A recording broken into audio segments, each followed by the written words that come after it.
Charlie Sheen in my mental. You fiend for my level. Yeah, that's my shit, man. Huh? Yo. Chill. Huh? I told my nigga come and talk to me. I could bring you to New Haven quick.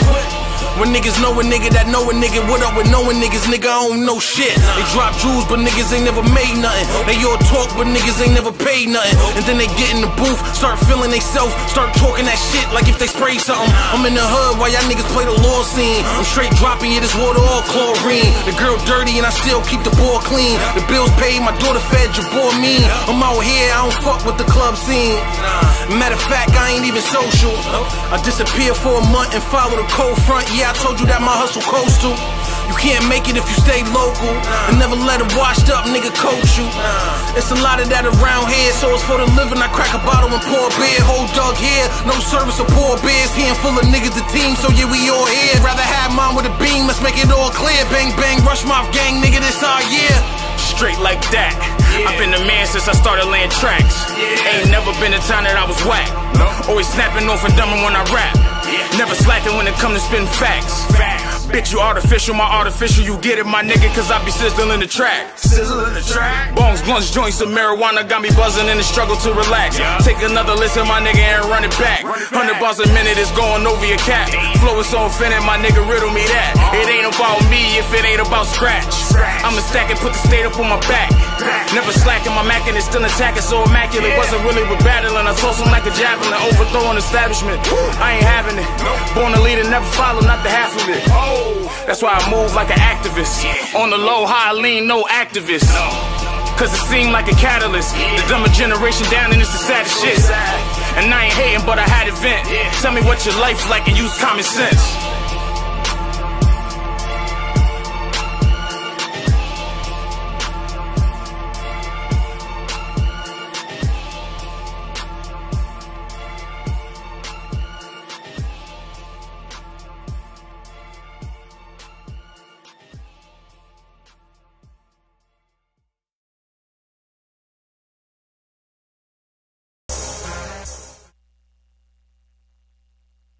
What's up, world? Yo. I already made my introduction. It was your turn. Welcome to the Chop Shop Radio. I am your host, Nabi Reality. I'm Cash in the building, you know what I mean? I'm your host, S. Perez, in the building. In the building. Yay, yay. In the building. Funky fresh. Funky fresh, huh?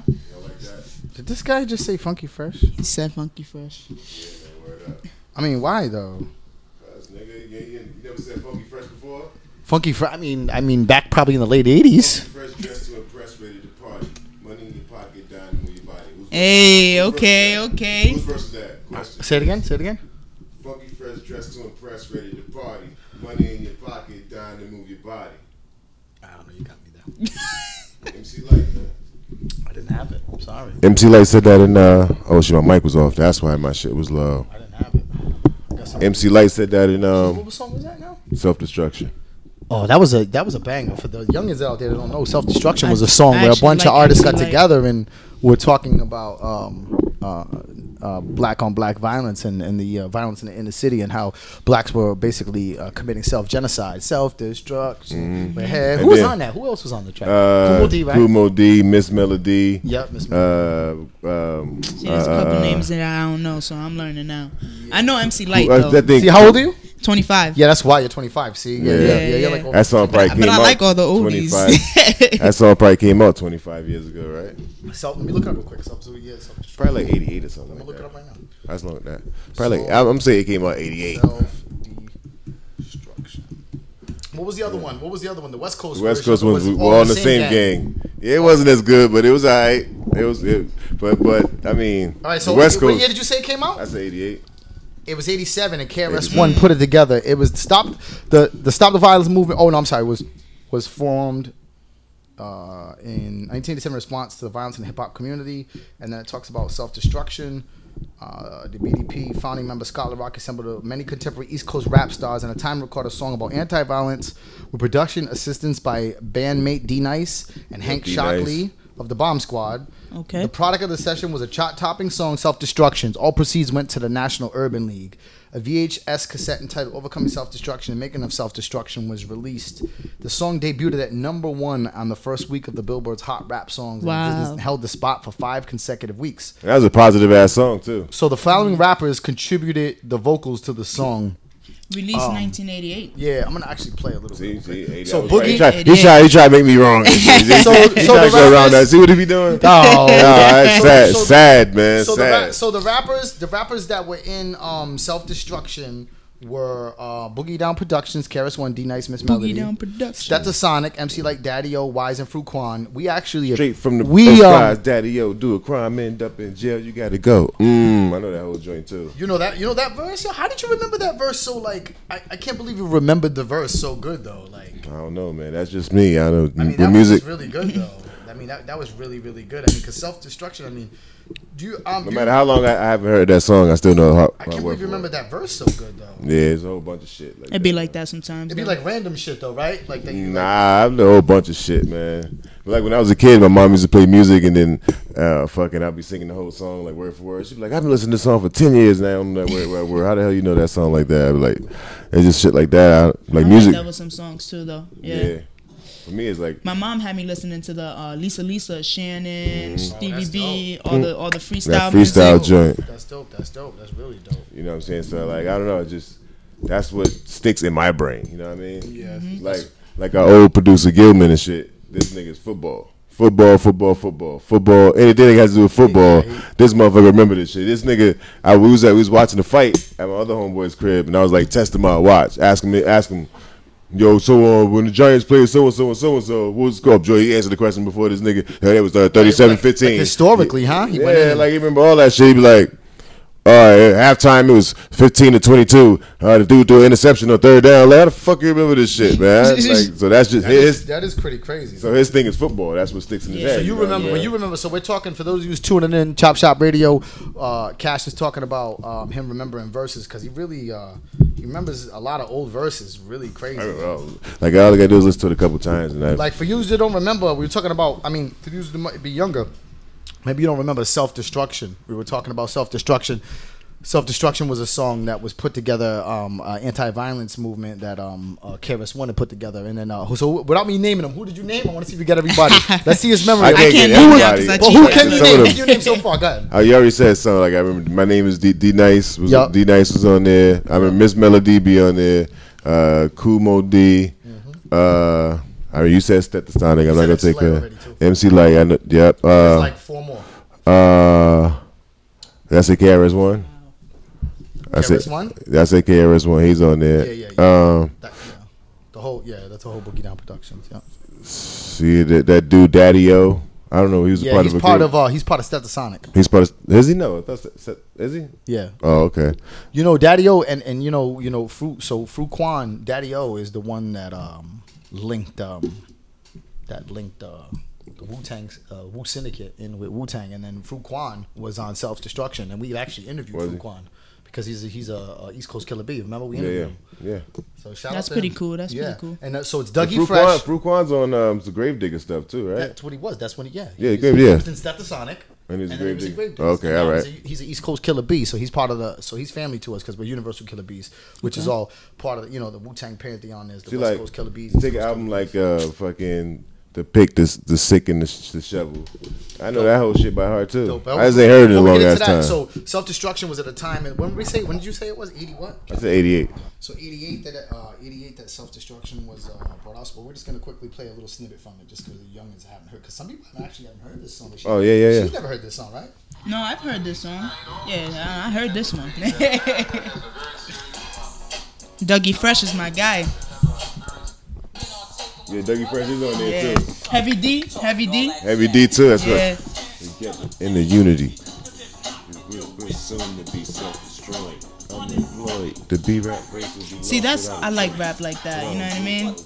Dude, it stopped the violence. Saying kick. it stopped on self-destruction. You had it for self-destruction. Buffering. We're headed for buffering now. Yeah, we're in the buffering zone. So self-destruction was a really good song. A banger. Yeah. I got some news today. Classic. Have you guys heard about? I just found out. Hugh Hefner. Yeah. I mean, crazy. a generation of men and women actually have found some of their openings to their sexuality by finding somebody's stash of play. How many people out there whether you're watching the www.ucd.world, the YouTube, or you're watching on a Facebook stream, how many people out there found some of their sexuality through discovering? Yeah, my favorite ones was stash of the Playboy. The LaToya Jackson one. Yeah, that was. Oh man. Yeah. I mean, I'm not really big into like magazines and shit like that when it comes to like porn and stuff. I mean, wasn't it different? I mean, it was different, right? I was curious. I looked into it. It's fun sometime, you know what I'm saying? But I think that LaToya Jackson one was like my favorite one. Yeah. And that's the only time you could see her like that, though, right? Like it's not like she was a whore. I didn't say she was. Well, I wasn't gonna say whether or not she was a whore. I think that I was gonna say whether or not she wasn't like a prostitute. I mean, a stripper or anything. You could see. He fucked me up with the whore thing. Straight from whore, he went to prostitute. Shout out to everybody out there tuning in. No, thanks for everybody who shared the flyer. Thanks for everybody who rocks with us every week. www.uzd.world, not a .com, because we are a global entity. The Universal, brought to you by the Universal Collective and the Woo Worldwide DJ Coalition. So, what'd you think about Hugh Hefner's life? Like, he had a pretty. The guy had, he lived. They said he had some of the most legendary parties. Man. Legendary parties of all time, right? Like he made careers. I'm curious. All his money, where's that going? Because the dude, I'm pretty sure he had a 31-year-old wife. He was 91. Oh, that was his third. That was his third wife. She's set for life. Yeah, I mean, I don't know how many kids he has. None. I never looked into it. He don't have any kids. He never had one? No. He don't have I no never kids. looked into it. That's something He never to had Google. even one? Nah. How you banging all them chicks? Never had. He must have been shooting blanks. He was the ultimate playboy. Ultimate playboy, man. He probably. He was the ultimate playboy. He probably had the guy. He probably had the morning after pill before that shit. He probably was the first nigga with the morning after Plan pill. B. With Plan B. Just take this. Don't worry. Just take this with breakfast. That was Plan H. Yeah, all here. Plan H. Yeah, all on the table and tell him it's like horny goat weed. It's gonna make your sexual experience great. Take this right. Eat it with breakfast. Now. That's what I would do. I have a doctor every day come out to explain it to you. See, this is what's gonna happen when you take the pill, guys.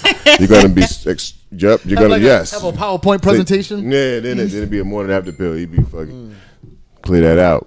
So he had it was a legendary. He had some legendary parties. You know what I'm saying? Even I know about it. What's crazy? The case that Bill Cosby's going to court for now said the girl said she was 15 years old when Bill Cosby raped her in the Playboy Mansion. Oh man, I didn't know that. Yeah, I didn't even know he was still going the case. I thought he won. He beat that already. He got acquitted on one. He got acquitted on it, right? But no, it doesn't really matter. It was a statute of limitations. It was a statute of limitations with the other ones or something crazy like that. That kind of sucks. That whole statute of limitation stuff. But I mean, it's like, but why? But check this out. Listen, I'm not saying he did or didn't do it. I'm just saying that you got to be careful when mad people start coming out. And I'm not saying he did or he didn't do it because I really don't know.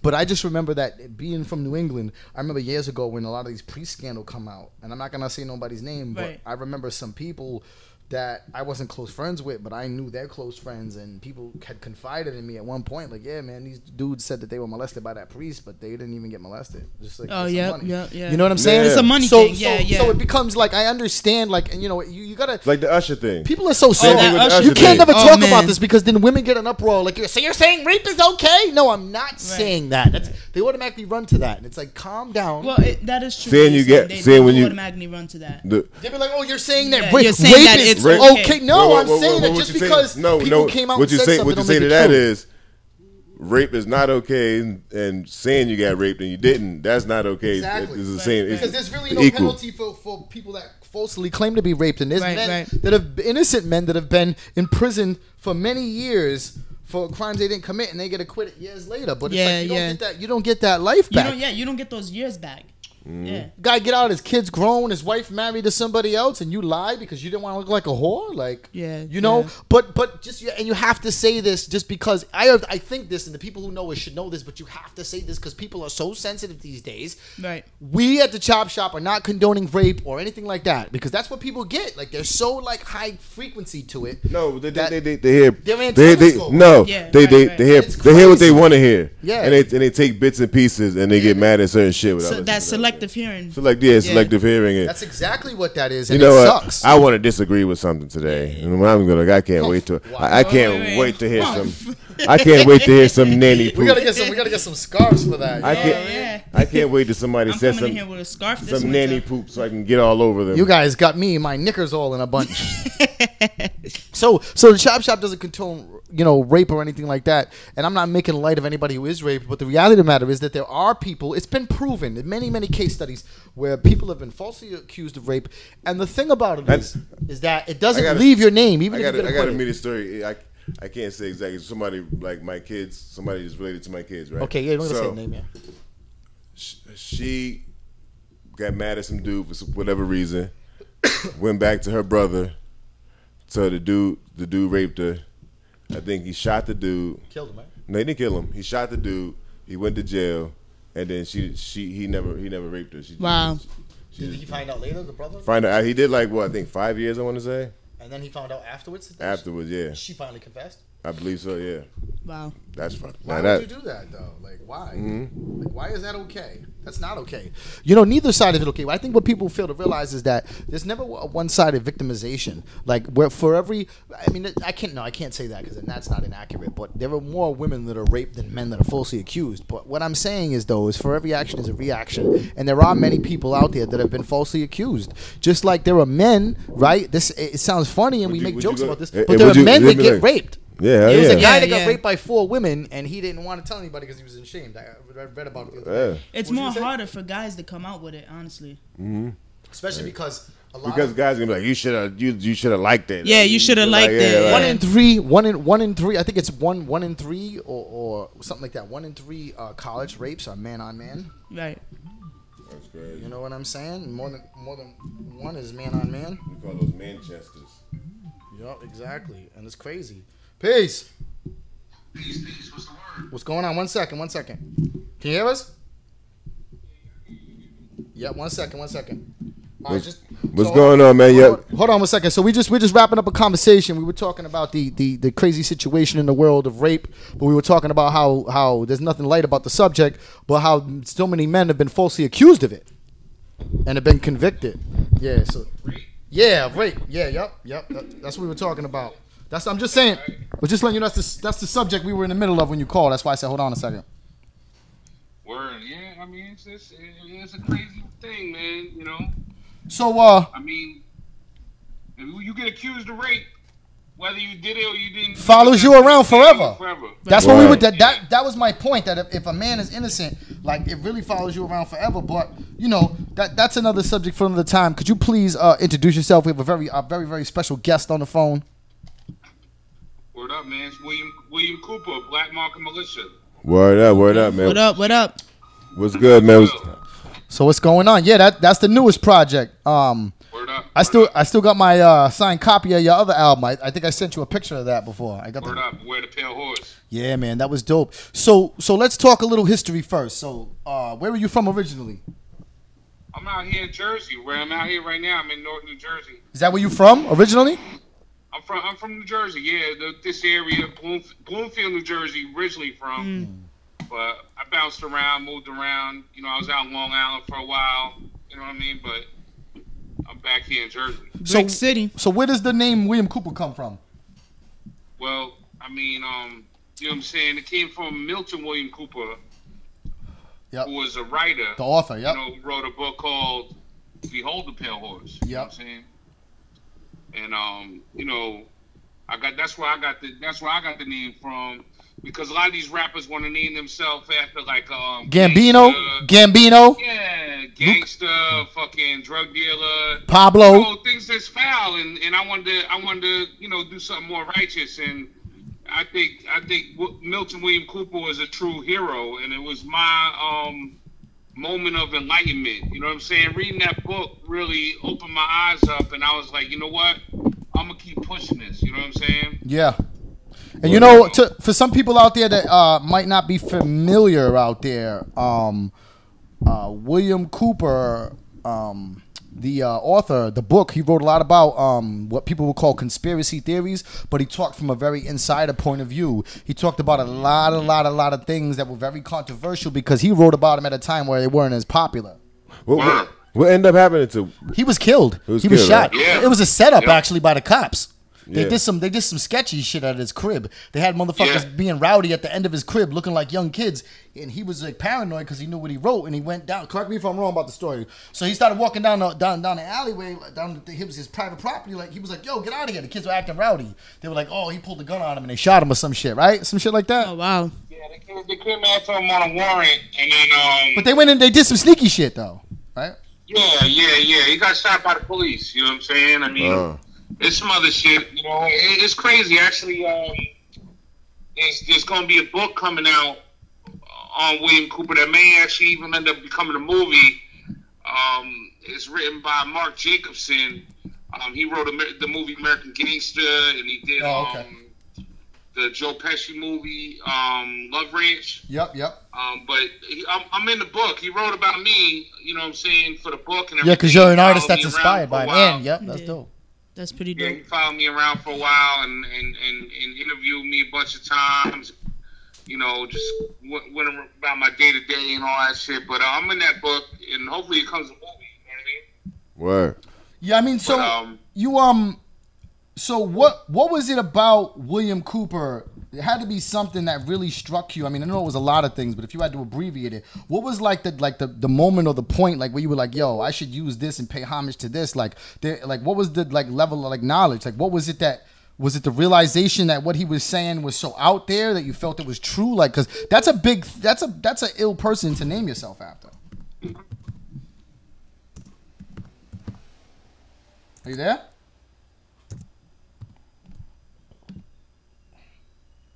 Might have to click it. I might have muted it. No, I didn't hear it. You there? Hello, William Cooper. It might have went out. I have to probably hang up and call right back.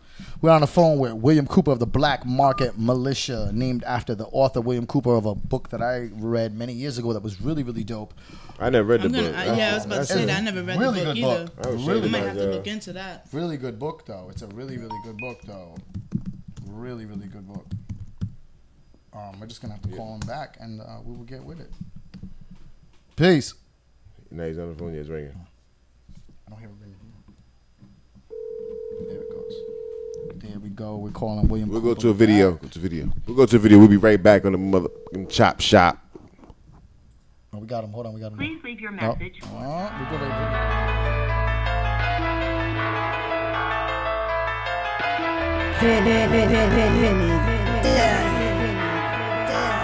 Say I'm an animal, the most wanted, the most hated.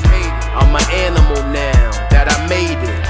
Close friends don't like my life. They don't like me. They think I wanna fuck their wife, but I'm good. I'm just chillin'. Niggas treat me like I'm the villain. Okay, I play that role. Now it's time for the QB Dawn to take control. They say I'm an animal, Jack. Why's that? Cause I'm running around with the max. Ox Brim, what it is, bro. Rest in peace, your Cody Cisco. Tracks murder, yeah, we spittin' that murder. I been a hot nigga, free Bobby Smurder. They say I'm an animal. You know what they say? You are what you eat. They say I'm an animal. Now it's time for me to take over, done. They say I'm an animal. Then it done. See what they did, right? They say I'm an animal. Y'all made me like this. I got infamous in my blood, I'm 3 in my veins. I'm a product of my environment, that's why I'm still going through pain. Maintain, that's what they say. Jealousy, envy, break up groups every day. I'm an animal by nature, but I'm a human by heart. If I eat some food, I gotta finish what I start. No remorse, fuck them all. I'm too busy making phone calls, photo shoots, video shoots. First infantry with me, I got my troops. And we ready, and we armed. You better back the fuck up, remain calm. They say I'm an animal. You know what they say? You are what you eat. They say I'm an animal. Now it's time for me to take over, done. They say I'm an animal. Then it done. See what they did, right? They say I'm an animal.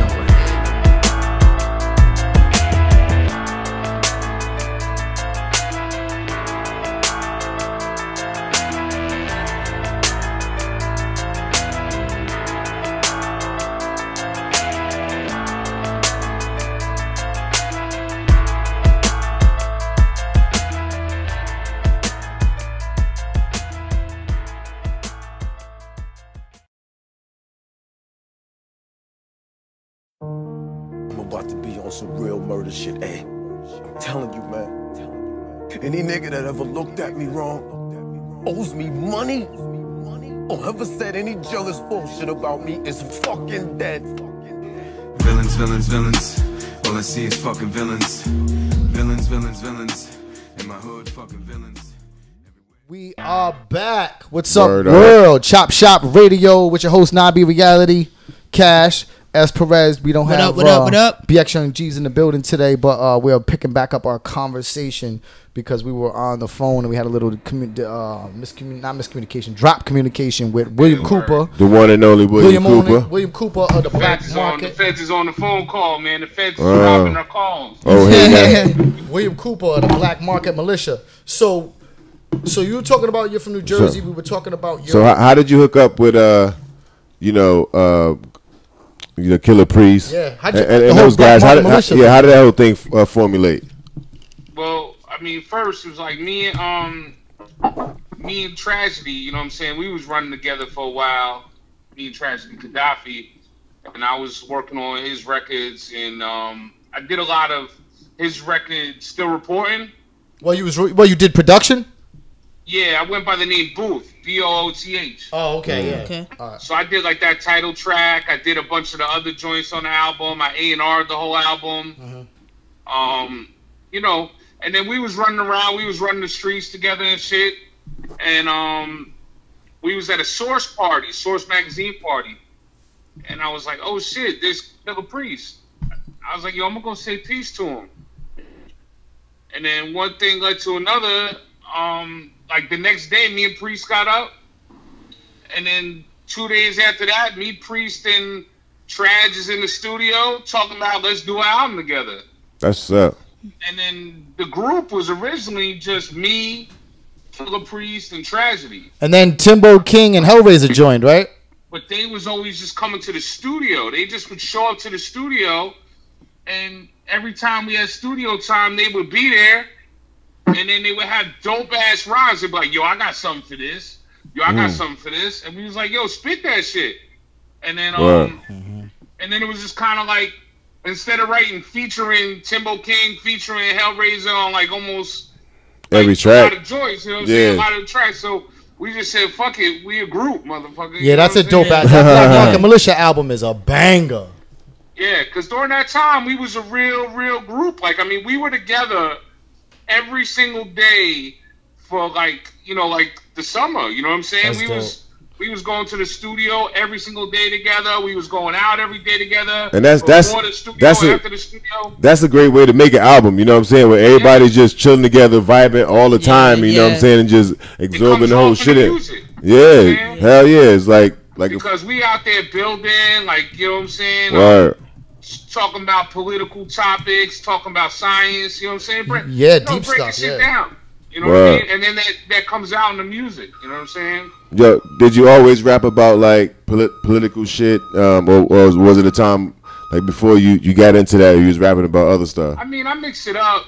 You know, I still now even don't want to always be like, I don't want to be looked at some like political rapper, but I don't want to be one of these dumb, deaf, and blind rappers either. You know what I'm saying? You don't want to be put in that category of you only do this. Yeah, I don't want to pigeonhole myself ever. You know what I'm saying? Because that's a bad thing too.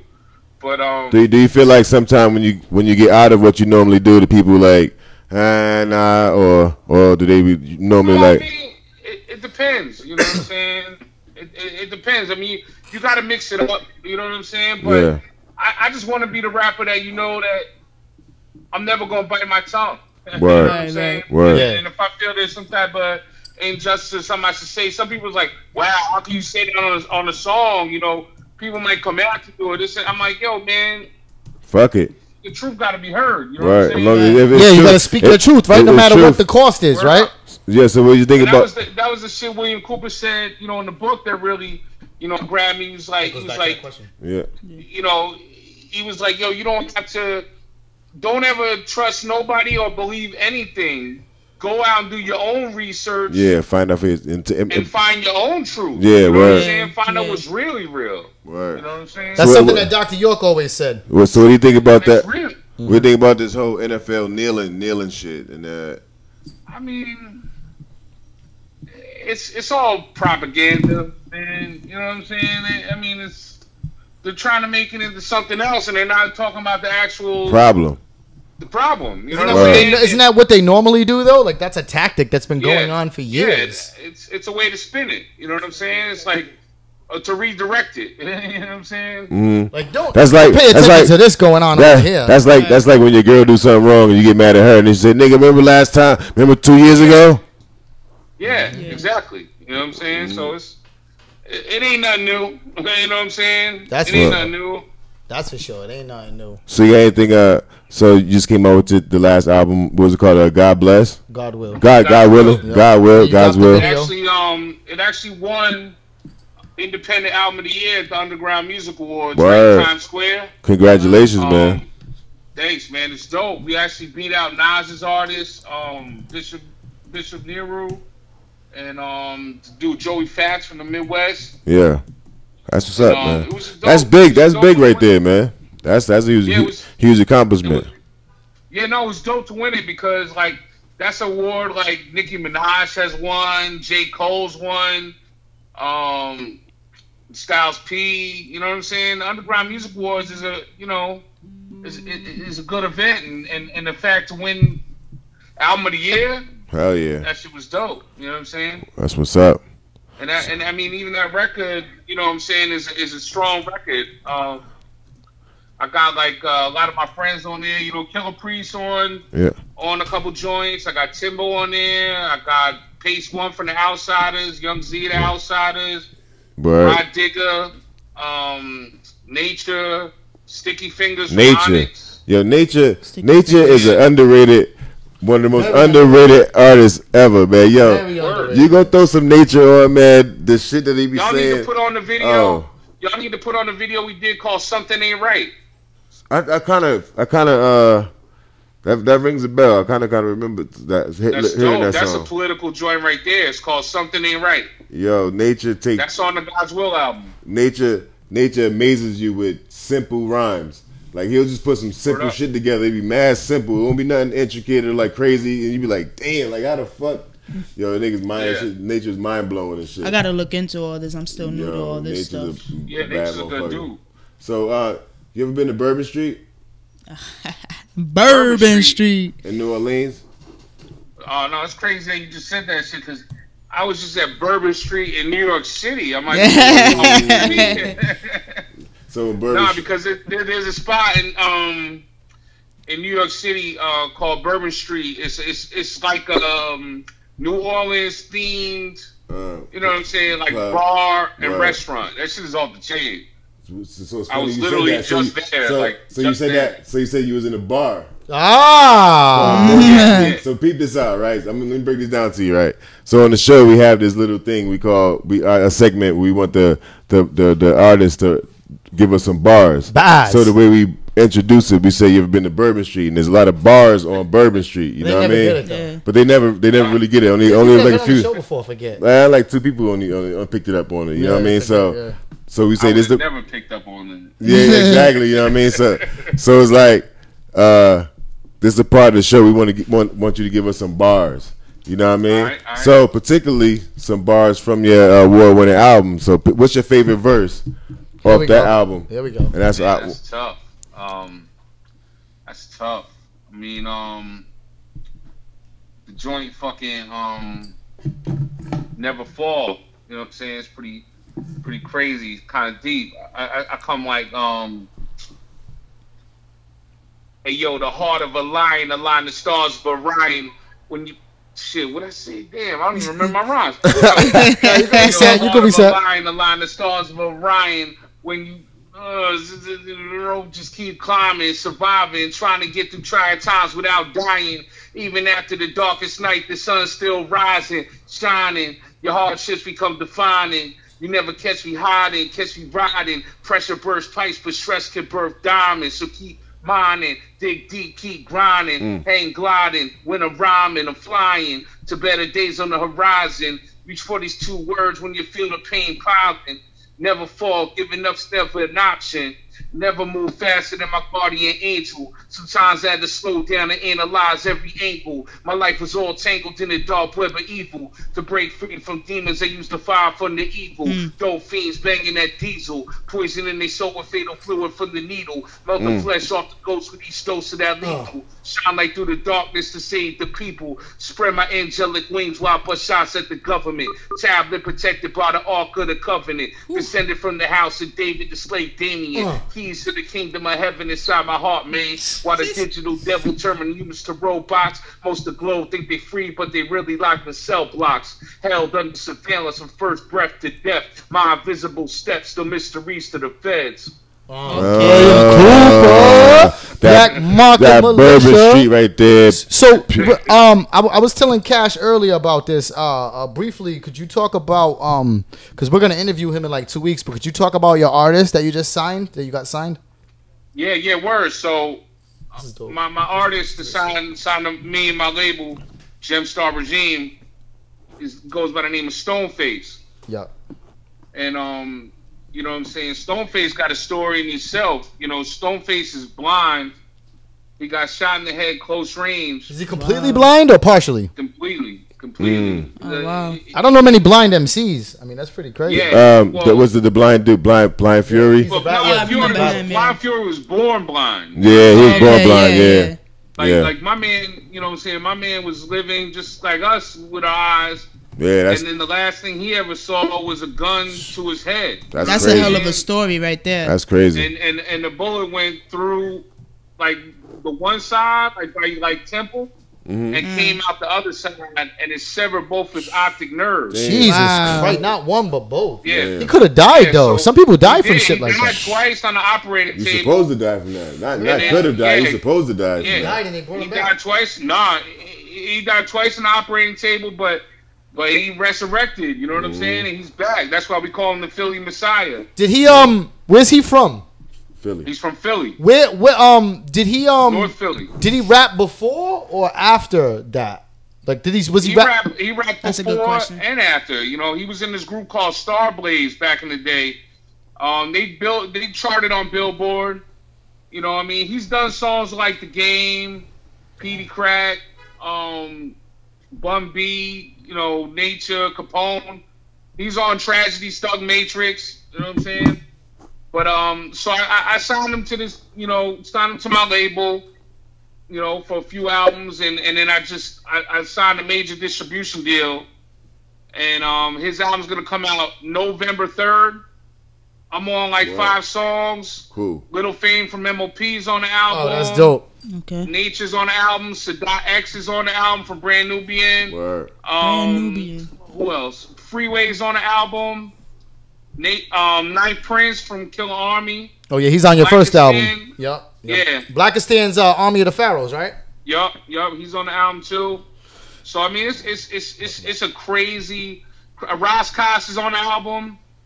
Damn. You know, We interviewed Raz Kass. That was one of our best like 4 interviews. people. Yeah, we interviewed like 4 of the people you Sadat mentioned. X, Well, no, We got Sadat actually coming up. just filmed the video you did, for that yeah. song. Stoneface featuring Roscos and myself. Yeah, so when they come out, you hit us up, man, and email it to us. Yeah, like so I told can, I told you, so we can play it. We can just call. He knows you got my phone number, but we could we'll play the video. But you I also got his phone number now too. You're also having the you might get a call and be like, is this William Cooper? Hey, William. If you're a sketchy voice with a blocked number with your music playing in the background, hey, that's William, this guy. You've been to Bourbon Street. This kid to Bourbon This kid from Connecticut. This is Kid from Connecticut. No, this album is gonna be crazy, man. If y'all in the New York City area, man, like around, I think it's gonna be November 2nd. We Quad Studios, right? Listening party, yeah. Word. Okay. It's gonna be I'll crazy. be Are you there. inviting the Chop I'll be Shop, there. the famous there. Quad Studios? Yeah. Oh man, that's I'll be there and I'll be listening. We'll be there. Yeah, it's gonna be crazy. We'll It's be gonna be there. it's gonna be a great event. I Word mean, up. it was when we had mine there. It was amazing. You know, even Fab Five Freddy came through. Yeah, I mean, having Fab Five Freddy come to your album listening party, that's some shit that only happens in New York, first of all. Yeah, that was dope. First you know of all. what I'm saying? I'll But, put a pill in Fat Five Freddy's drink. So can I want to just say that, I want to say that, you know, being in this game for a while and then doing this video show for a while, we meet a lot of people, but I got to say that, I met William Cooper all I was an opening act years ago. The first time I met William Cooper when he was on tour with Killer Priest and 60 Second Assassin. Many years before I became family to those two brothers. And then now fast forward to that was back in that was like 2009 that I met William Cooper. Yeah, the Brown when I drop you wet a pale horse. Yeah. When it dropped Elizabeth. So my point was was that I met William Cooper. And he was very approachable. He was very cool. You know what I'm saying? Signed a CD, whatever. Wasn't acting like no fucking. He was. I mean, this guy's chilling with. If you're going on tour, like I didn't know him that well, but I knew of him. But the fact that you're on tour with Killer Priest and 60 Second Assassin says a lot about who you are, because not just anybody does that. Mm-hmm. So that right there. So I automatically was like, like looking up to this dude, like wow, like but he was really like, I see your soul, I see your aura. Your aura's black. I ain't talking to you. He was really accessible. He was really accessible, and he was very straightforward. And then fast forward like 2017, right, which is like 9 years later. I run into him at the RZA show, and I introduce myself, and I tell him, what's up, boom, boom, this is who I am, and obviously he meets a lot of people, so he's not gonna remember specifically like that, but he showed me mad love, and he was mad. The curl was a little different back then. So he was mad real then, and he's mad real on the call. So I just want to salute you, brother, for just being an authentic person, because like I said, we meet a lot of people, and they're not always authentic. Like regardless of, there's dudes that are unknown that are not that act like they're superstars and not authentic. Then we met people that are legends that act like cornballs. You know what I'm saying? But that's when we go. Humph. Why I never I scarf. I have 100K views on Facebook. I've got 100K views. I'm not coming into your studio. Talk to my manager. This ain't even real views. Talk to my manager. The manager's really them with a different Facebook. There's no real pictures on it. He's right about that. Some people do. Yeah, some people pay for views. Oh yeah, they do. Yeah. I never pay for views, man. That shit is corny. Cause it is. You want to know where you stand. Who you trying to impress? Have a business, if you have a business, you want to know what songs work, what things is getting you more views, what's getting you more attention. You need to know what's getting you more record sales. That makes a lot of sense logistically and tactical wise, because then if you get fake views, you don't know what to get yourself to real views. And if you get like 1,000 fake views or 10,000 real views, you'll go farther with the 10,000 real views, because I think William Cooper can speak to this because of the type of music he does and the lane that he's in. There are those of us that spit the truth and do what we do, and we actually understand the value of having a cult following rather than thousands of listeners that love us today and hate us tomorrow. Right. Yeah, man. I you know what I'm saying? I've been able to make a living with, music, and I'm not selling millions of records. I'm selling thousands of records. That's what's up. But but you're getting most of the profits, though. I own my fucking masters. I get damn near almost all of the fucking money. And then you do shows. Does Gemstar put out albums? Is the album Stoneface's album gonna be on Gemstar? On Gemstar Regime Records, my label. We gotta talk about that. That's what we do. So do you sign other independent artists to that label as far as? Okay, if it makes sense. Okay, word. And you know what I mean? Maybe I should have a one-on-one with him right now about signing them as well. That's what's up, man. Because, you know, we know some good people, man, artist-wise. But, you know, we'll talk about it another time. Yeah, man. So let everybody know where they can get the album and where they can find your, you know, all your stuff on the your social medias and, you know, internet, all that. Let everybody know where you can. You know, the album, God's Will, is in Best Buy, FYE, you know, Walmart, all the chain stores. Or you can go on iTunes or Google Play and pick that up. And I just dropped the video Holy Mountain with Sean Price and we talked about this the other night, me and you, about this. We just dropped it Sean Price yesterday afternoon. Video, right? Yeah, we just dropped the video yesterday afternoon. So you can go on Gemstar Regime, the YouTube page, Gemstar Regime, and you can peep that video and all the other videos we dropped for the album. All right. Dope, man. Like we were saying, like, you know, we're not gonna go. I don't like to go into personal conversations behind the scenes too much, but I just wanted to say that it was dope that you had said that, you know, you don't want to drop the Sean Price video right when he died, like a lot of people did, like trying to get recognition, like, you know what I'm saying? It's like Cass was trying to rise up off of somebody else's downfall. It's foul. Yeah, it's you know what I'm saying? Yeah. It's like they was trying to get shine off of a man who was a legend in his hip hop. You know what I'm saying? Definitely a legend. Trying to, you know, make a move off that. That's fucked up. You know, 2 weeks ago we did the Rock interview. We actually went to Brownsville, linked up with Rock. Yeah, man, that's showing. Was it 2 weeks ago? That was last week. That was 2 weeks ago. Wasn't last week. Yeah, because check it, like we had this video done, because I mean, you know, Sean Price is in this video, rhyming, performing. You know what I'm saying? I mean, yeah, you don't want to drop it right away. We did this video a long time ago. It just wasn't. We wanted to be respectful. You know what I'm saying? Yeah. And then you don't want to try to capitalize off his death. Like, pay attention to my video because he's dead and he's in it.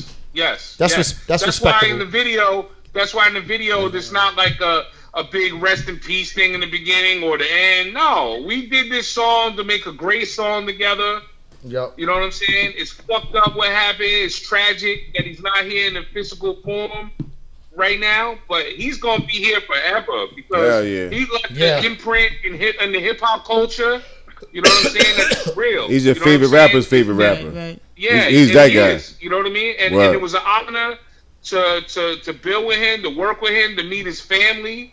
You know what I'm saying? Like his wife Bernadette and his daughter Sean came to the studio and came to the video shoot, and they're great people too. And I spoke to Bernadette actually today about the video, and she said it came out real dope. And I told her, yo, I'd be honored if you posted on Sean Price Media too. You know what I'm saying? Sure. Yeah. That's not. But you should though, because his legacy. That's not trying to ride off him. That's trying to pay respect and homage to it. You know what I'm saying? Yeah. No. She posted it right up. Rest in peace to Sean Price, to let man. her know how much when we got together, how much fun I had, and how much good time we had, and how much I liked the way the finished product came, and she agreed. You know what I'm saying? What was the name of that song again? What was the name of it? Holy Mountain. Holy Mountain. Yeah. And it's you, Sean Price, and who else? Stoneface. All right, and that's your artist. Yep. That's dope, man. That's dope, man. So thank you. This is kind of like the bridge into Stoneface's The Stone Age, because from here on out, you're gonna start seeing, you know, joints from Stoneface to Stone Age. And I got one more video from God's Will I'm still gonna put out with me, Killer Priest, and Timbo King. What's the name of that track? Seventh Odyssey. Did you do a lot of the production on that album? On that album? No, BP, my man BP did that whole album. Oh, okay. All right. You know what I'm saying? I just kind of A&R'd the album. You know, sometimes you be in the studio and you be doing a lot of production things, you know what I'm saying? Yeah, no doubt. You know what I mean? Like, I want to rhyme over this part, I want to rhyme over that, let's switch this, let's switch that. But sitting down and straight up in front of the MP and making beats, man, I haven't did that shit in a while. I want to get back to that. Hey, you got a lot of stuff going on. So what we're gonna do is we'll continue this conversation down the line. When you drop that video, we'll have you call in. But if we would say we'll say like 2 weeks from now, we're gonna get that Stoneface interview, and you know you can call in with the brother if you want to, and you know we'll talk behind the scenes about that Quad Studios record listening, because we'd love to come there and get like a little live stream for the Chop Shop exclusive if we can. That'd be dope. Yeah, man. We appreciate you, brother. So you know I'll be in touch, brother. Thank you very much for calling in. Any last words? Shit. Go fucking watch that video, Holy Mountain. Holy Mountain, all right. We're gonna actually try to play it on the show right now. We're gonna play one video. If you tune in, William, if you when you get off, if you go to www.uzd.com, the letters .world, www.uzd.world, you click the Chop Shop, you'll see the live stream of us talking to you right now. You'll see the videos. You'll see the full thing, not the Facebook stream. Right. Oh, that's what's up. Yes. Yeah. So hey, tell these Rhode Island dudes, man, to start booking me again out there, man. I haven't did a show out there in a while. Yeah, man, we could talk. What's the best way for people that want to contact you on that level? People that want to book you or features or anything that? To be honest, the best way is just like Facebook and Twitter. Right on Twitter, I got my email address right there on the top. Okay, so that's the best. So that's the best way. Yeah, any of them. The Twitter, Facebook, or the email, and my email's right on the Twitter. They all go to my phone. You know what I'm saying? So everything go to my phone. That's really good though, man. So like I said, we appreciate you calling in, and next time that you do call in, we'll wait till you drop the other new video, right? And then we'll right now I'm texting you right now actually to your phone. I just text your phone the link. Okay, yeah, I got it. No, it's gonna put it right now. All right. Yeah, well, it's gonna take a second to go through. It's all set to go. All right, so hold on a second. So if you want to go and click that now, you'll actually see the video. You'll see the stream. It's a little bit delayed, but if you click that, for everybody out there watching the Facebook, we're about to end this, and you can only watch it. You have to go to either our YouTube channel, The Chop Shop Radio, 2 P's in the Chop / Music Fiend at YouTube, or you could watch it right off our website. You just go to www.uzd.world and just click the Chop Shop link at the top right, and it'll be the first box. It'll be streaming. So check it out, William. We're gonna rock your video, brother, and I'll be in touch. Thank you for calling in and sharing your knowledge. Thank you. Peace, man. 2 P's in the Chop. Yup. Peace. 2 P's in the Chop. Peace.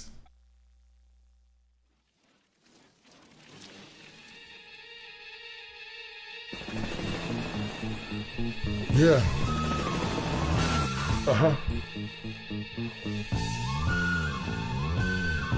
Yo, best rapper, yes, master, scat clapper, chest tapper, said bad flesh scattered, jet and left a mess after.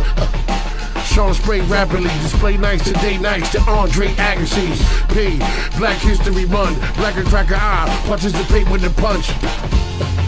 The wiper heard something, she sweet knife, the king swipe, life alert buttons. Sean Price, Sean Knight, Sean Fight, Sean Sight, Sean Sight, Sean Tight, Sean Right, Sean Bright.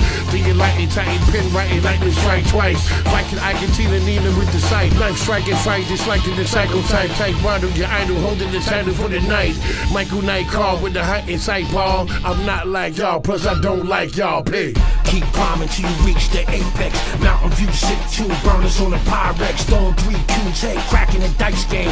Rise to the top, illuminating God's flames. Keep climbing until you reach the apex. Mountain View, sit 2 burners on the Pyrex. Throwing 3 cubes, head cracking the dice game. Rise to the top, illuminating God's flames. Slugs with a side of fries flying out the potato. Collide with cyborg, microdrone mosquitoes. Ice Kahlua cappuccino. Lil Easy Jesus. Cool foods horizon, Great Pyramid of Giza. The higher up the mountain, more treacherous the path.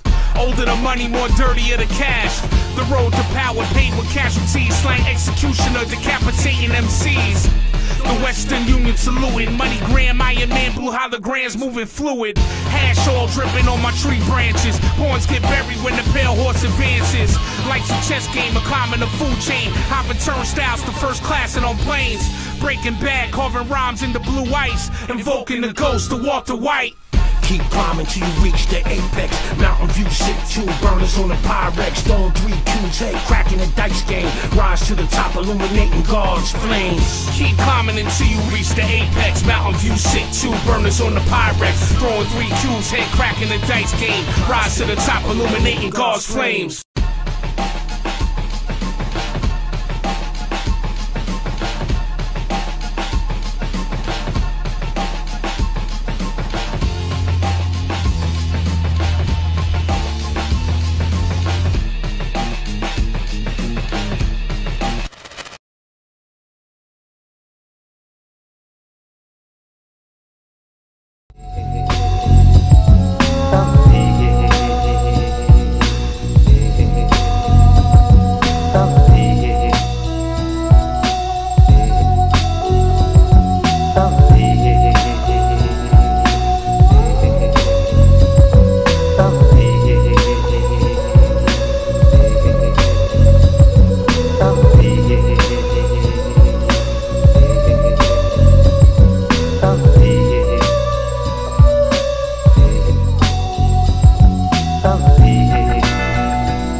Drips from the acid hit.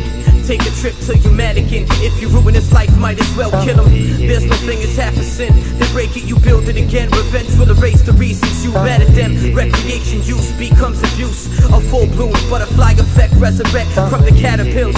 A hill without soil, a mountain that's built from the garbage fills. Subsidize your rent, your environment will slowly reap your soul. Apartment bills, pay a toll. Cross the bridge, state your name, electronically copy your finger seal, and implement time travel while you're trapped in time. Reinventing the wheel, I create ways to travel along a new space. I mold and clay till a new path is paved. Follow my footsteps and trace the great. Someday, the rain will drop like rain. One day, they'll feel this pain I paint. And someday, we'll have no reason to tear. One day, the truth and the frequencies will be clear. Someday, we will be unchained in the spirit, in the flesh, and in the brain. Someday, we'll see it, there will be no pain. Day after day, we count until someday. Day after day, I'm counting till someday. Day after day, I'm counting till someday. I bathe in the pain, no water will wash away. You can count sheep to sleep or count days wide awake, waiting for someday. It's like waiting for one day, like a lottery, some say. Hypocrisy, foul play, with intent to invent systems whipping economic slaves. Their chains will be broken one way or another. Some say I speak about the same things, brother. Other rappers speak about the blank blank, brother. Some say we created by alien beings, chariots in the sky. Some would pray when they see them. Others find the truth, dilute, incorporate spirits. Some can't stand what they see in the mirror, and some pretend not to see ya, while others would even kill just to be. Someday, the rain will drop like rain. One day, they'll feel this pain. We are back at the Chop Shop Radio. We were just interviewing the very what was whatever it was hype though. It was hype. We lit. That sound very Latino. We lit. It's a situation. Didn't it sound very Latino? Oh yeah, you got it. Where's the tacos?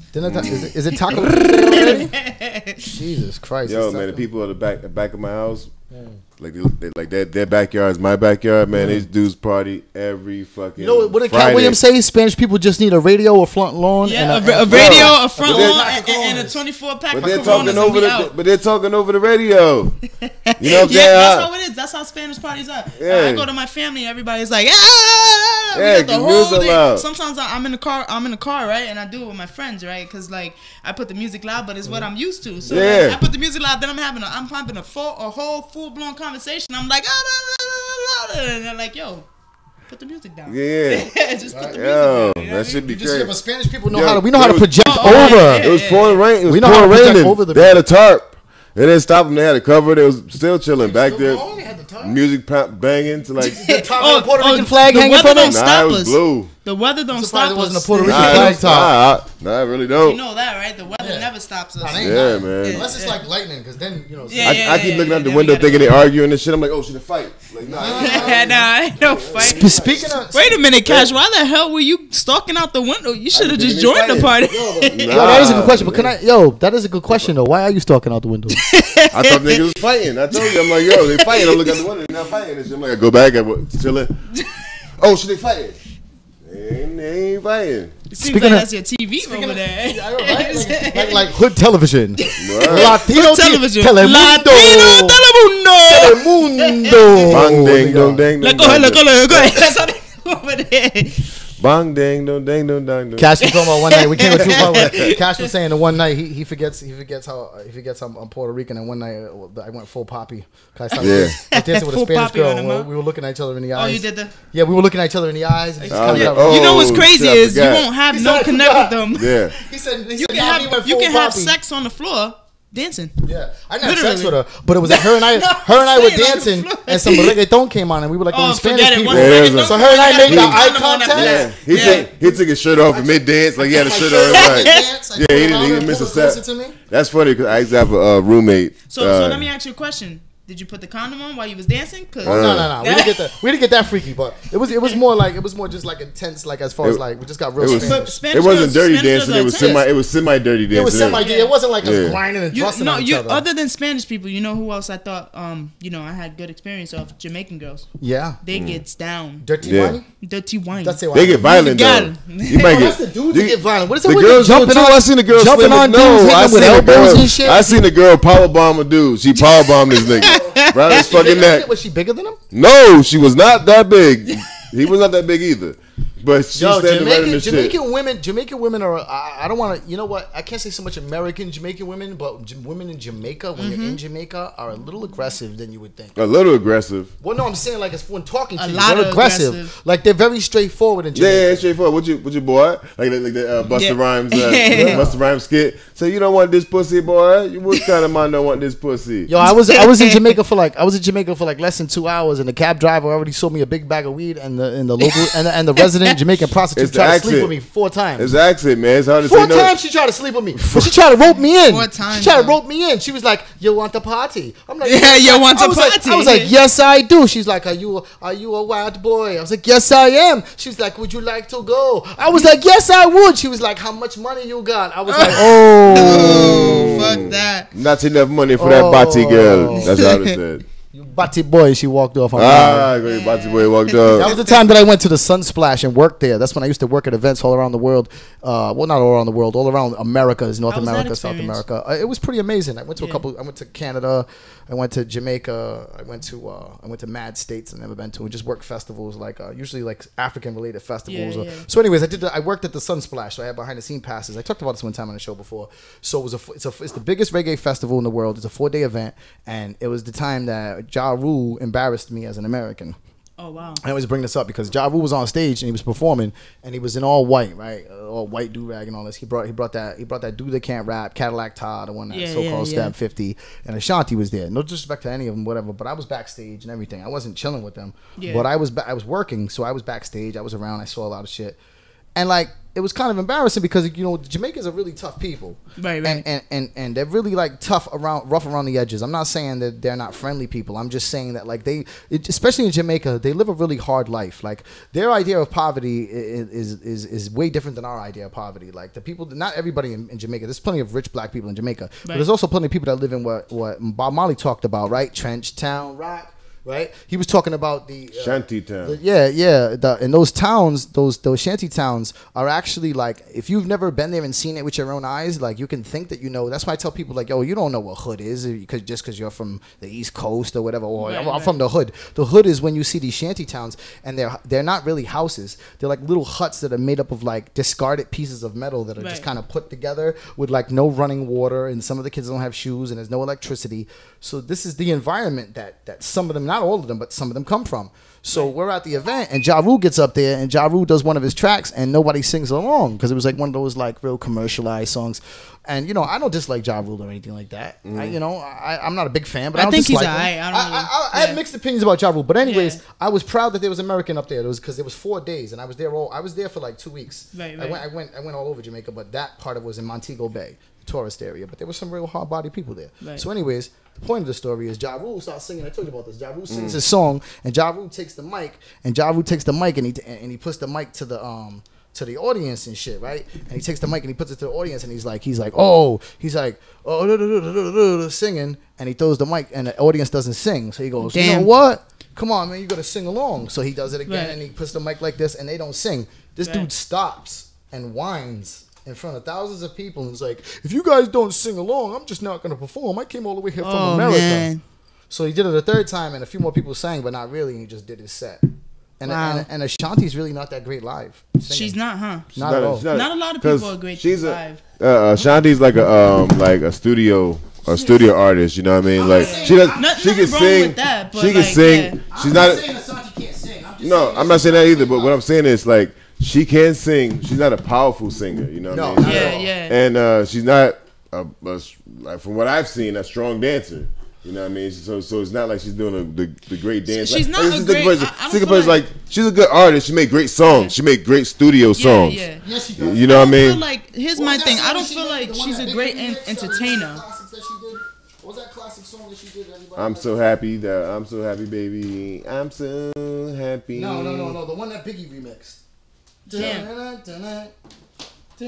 No, she remixed the Biggie joint. She wasn't around when Biggie was alive. I know. So what was that song? So my days are gone without you. Oh yeah. That's one of my favorite songs. By but here's my thing. I don't feel like she's a great entertainer though, because Rihanna. If you look at Rihanna, right? She could sing, but she's not a great singer. And she's not really a great performer live either. She's not. She's not really great. She's not. But she's like Sean Paul. But it's the whole. She knows how to entertain. No, what it is like she has a big production. Like when she goes on, like. Every one of her shows, like say if she do 50 shows, every one of those shows probably costs like, you know, almost 6 figures to put on. Right. You know what I mean? So she has a big production, all these dancers, all these lights, and all this. I like her songs though. You know what I mean? She always comes out. She always makes sure to make a hit. Yo, you know what song really got me? I was talking about the other song. What's that song? That newest song that she got that's like boom boom. Who? That Rihanna joint. That it's got the real hot bass to it. Wild Thoughts. No, the one before. The one with the real loud bass to it. Bass to it. The one with the real loud bass to it. Like it's like. What's the rhythm? That one. She's like, yo, you're just another nigga on the hit. Like, what's the name of Savage. That comes something on like in the that. Club, yo. Yeah. Oh my god. That beat is that's a real good song too. Yo, that's one of them beats that you hear and you're in the club. If you really, and you're like, yo. If you really go and look, lights on up there, like green light. Yeah. If you really go and look at Rihanna's discography and all the albums she made, she probably is like, I think it might be close to 10 albums in. Right, yeah. I think she is 10 albums. My thing is that's with her, crazy. what I like about her, like she's kind of, they're smart with it because every time she comes out with an album, there's always a hit somewhere in there. She always has. Well, she's been on top of the charts for a long time. She has Jay-Z behind her. Oh yeah, well there you go. Yeah. So there you go. You look at it like this, right? Check this out. I'm fuck blow your mind right now, right? Oh, here we go. Oh man. Think about all the artists that's under Jay-Z, right? Right. That came out under him, like Kanye. No, that's just signed. Right now, that's signed to him. You know, you got J. Cole. Right. You got J Electronica. I forgot J Electronica. You have Rock Nation. Was it Rock Nation? Rock Nation. You have even back in the day when you have J Mills, not J Mills. He's on Young Money. Like he had MOP right at one point in time. I think he signed. No, that's 50 Cent. I'm fucking up. What I'm saying is he takes a lot of artists and he puts them on the shelf so there won't be competition. That's smart. Okay. You know what I mean? So shady, but it's smart. He'll sign you, and you be wondering why these guys never put no music out. You know what I mean? It's like you look at like for my point was, you look at Rihanna. Rihanna made how many albums? Like 8 years. She made like 8 albums in 8 years. Right. And then you look at somebody like J. Cole, who only puts out album a year or 2 years. Yeah, right. Is it an album? He got what, 3 albums? He's been out since like 2010. J. Cole, J. Cole has made more money than Drake touring though. I actually went to see his, for real. I didn't even know that he made over $5 million touring. I went to see him live. Shit. My little brother Justin took me. We went to go see him at the TD Garden a couple months ago, and you know what? It was a really dope show. He was in like a prison uniform, and like there was a main stage, right? And then all of a sudden there was a stage in the middle of everybody. And then he was just on it, and it looked like lamp posts, and he was in like a orange prison suit, and he had like a broom, and it was very. So when Jay-Z signed these guys, and he was sitting around waiting, like, where's this guy's music? You know what I mean? They make no music. So you're saying, but then you see a person like Rihanna, right, making all types of music, and then you got Kanye can do whatever he wants, right. But he got the other guys. You know who else is like really, that? really good artists. And they just sit there and they you know who else is like that? Diddy does that too. So you think it's a tactic based on competition? Because he's older now. J. Cole's not really his competition. J. Cole's kind of making money, right? Well, when it comes to like J. Cole, I think I look at it like we look at Kendrick too. They're like revered as the 2 best artists in rap. Right? People will say, like, who's the best rappers out right now? They're going to either say J. Cole or they're going to say Kendrick. You know what I mean? It's like those are like the first 2 names that come up. Even when it comes to like rap, not being hot, you know what I'm saying? But like actually rapping, you know what I mean? Right. But you look at who they signed to. They signed to Dr. Dre's label and they signed to Jay-Z's label. Right. 2 machines. You know what I'm saying? So boom. So now they have control over all of their artistry. You know what I mean? Now they have control over what they put out. You know what I mean? So now Migos will come out with this much music, all this music. These guys coming out with, everybody come out with this much music. But just like, well, where's Kendrick and where's this guy's music? Because they're not speaking about the same shit they're speaking about. So they're not allowed to flood it. They only get a certain number of certain, what do you call it? Certain level of it's almost exposure. Like Rock, remember what Rock? You get force fed these guys. Like here's a little bit of Kendrick. Remember what Rock, you know what I'm saying? Just to even out the balance, because you can't have a whole bunch of stupid rap without a whole bunch of smart rap. Right. So that's their thing. Oh, where's the smart rappers at? Oh, we got Kendrick, we got J. Cole. Right. But they don't Kendrick come out came with out shit. with that Humble song, so that was a big. But Kendrick has been around for a minute. Yeah, he only got what? I've been following him way before people even knew him. Yeah, I was following him for a long time. I like Kendrick. When I first heard Kendrick, I was like, yo, this dude is one of the best rappers. I really heard him was on that Game song. Living in the city, recognize my life. Recognize my. That was I heard him. No, I heard him before, but that was the first time I really realized how dope he was. Section 80. Shout out to Game for letting him get that shine. You know what? I heard. Section 808. I got Kendrick. What was it? Section 80. 80 was it? I got the one with that song, that one that I like, the one about the prostitute girl. Keisha. No, prostitute girl. That song? Nah, I haven't. Put it on later on break. Right. You gotta hit. That's one of his greatest songs. Crazy. Lord knows she beautiful. Talks about the struggle this girl goes through being a prostitute. How she's. Wait a minute. I think I did. J. Cole made this song. No. Kendrick. Yeah, it's like Lord knows she beautiful, and the beat is just. I'm mixing it up. The beat is something else. It's like some other. If you created, if Kendrick, I always tell people, if Kendrick rapped about what you wanted to hear in rap, he'll be your favorite rapper.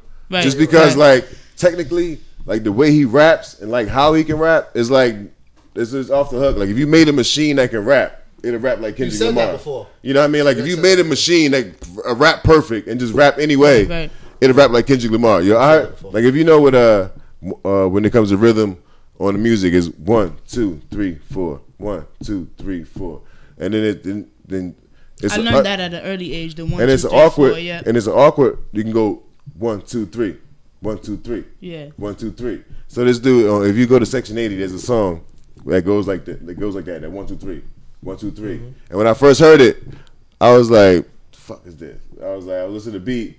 And I was like, man, I want to go skip it. And when we went to skip it, Kendrick started rapping. So he got like 2 bars. And I was like, oh, shit. I skipped that. Pressed the button. I had to go back. Yep. And you go listen to that shit like, there's no way you can rap like this. Like, it's crazy for your mind to even comprehend it. Comprehend the way to rap on that rhythm.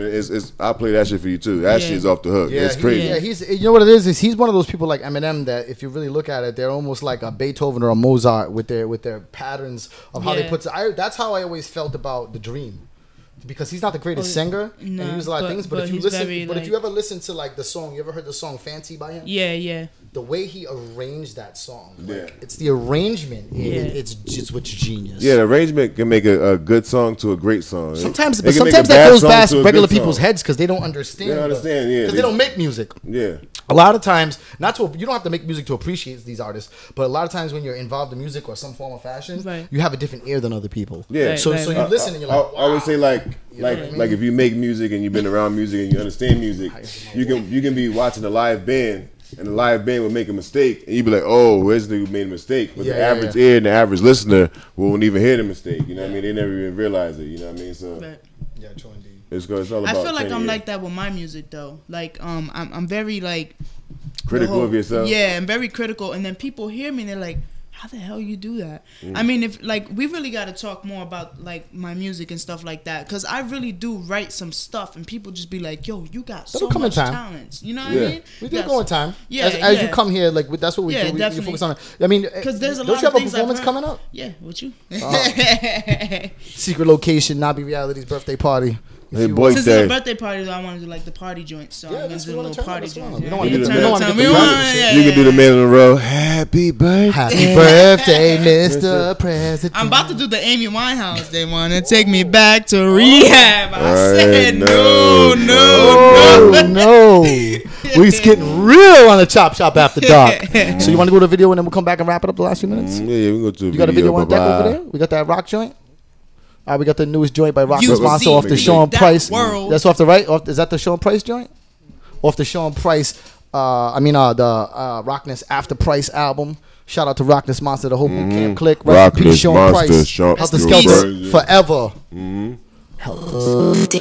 Digital Deja Vu.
Still cry, I know you probably looking at me like, damn, this nigga rock his pussy. So you ain't never seen this pain. I said it that day, dog, I will never be the same. Shine your light down.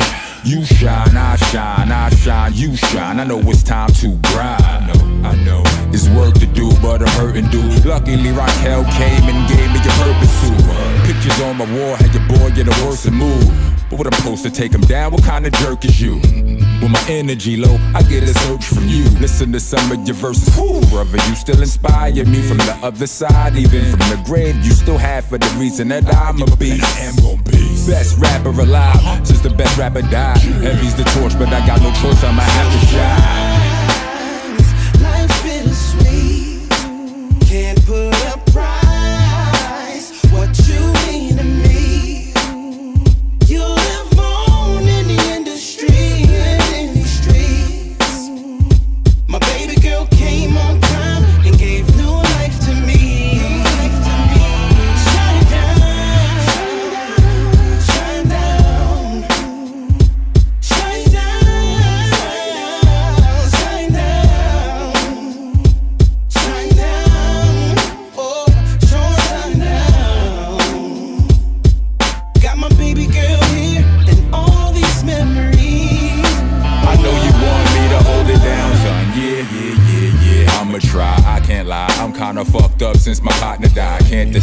right from wrong, night from morn. Seem like Rock the man be fighting the monster. It's like, sometimes I wanna rap, write me a song. Sometimes I wanna throw this rap shit right in the garbage. Sometimes I feel like dying a martyr, but I can't when I look in the eyes of my daughter. This shit is painful.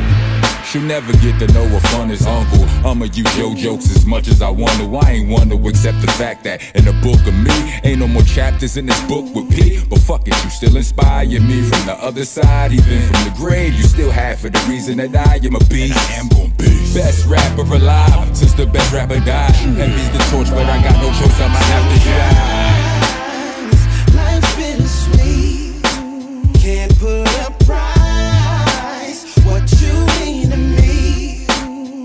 You live on in the industry and in these streets.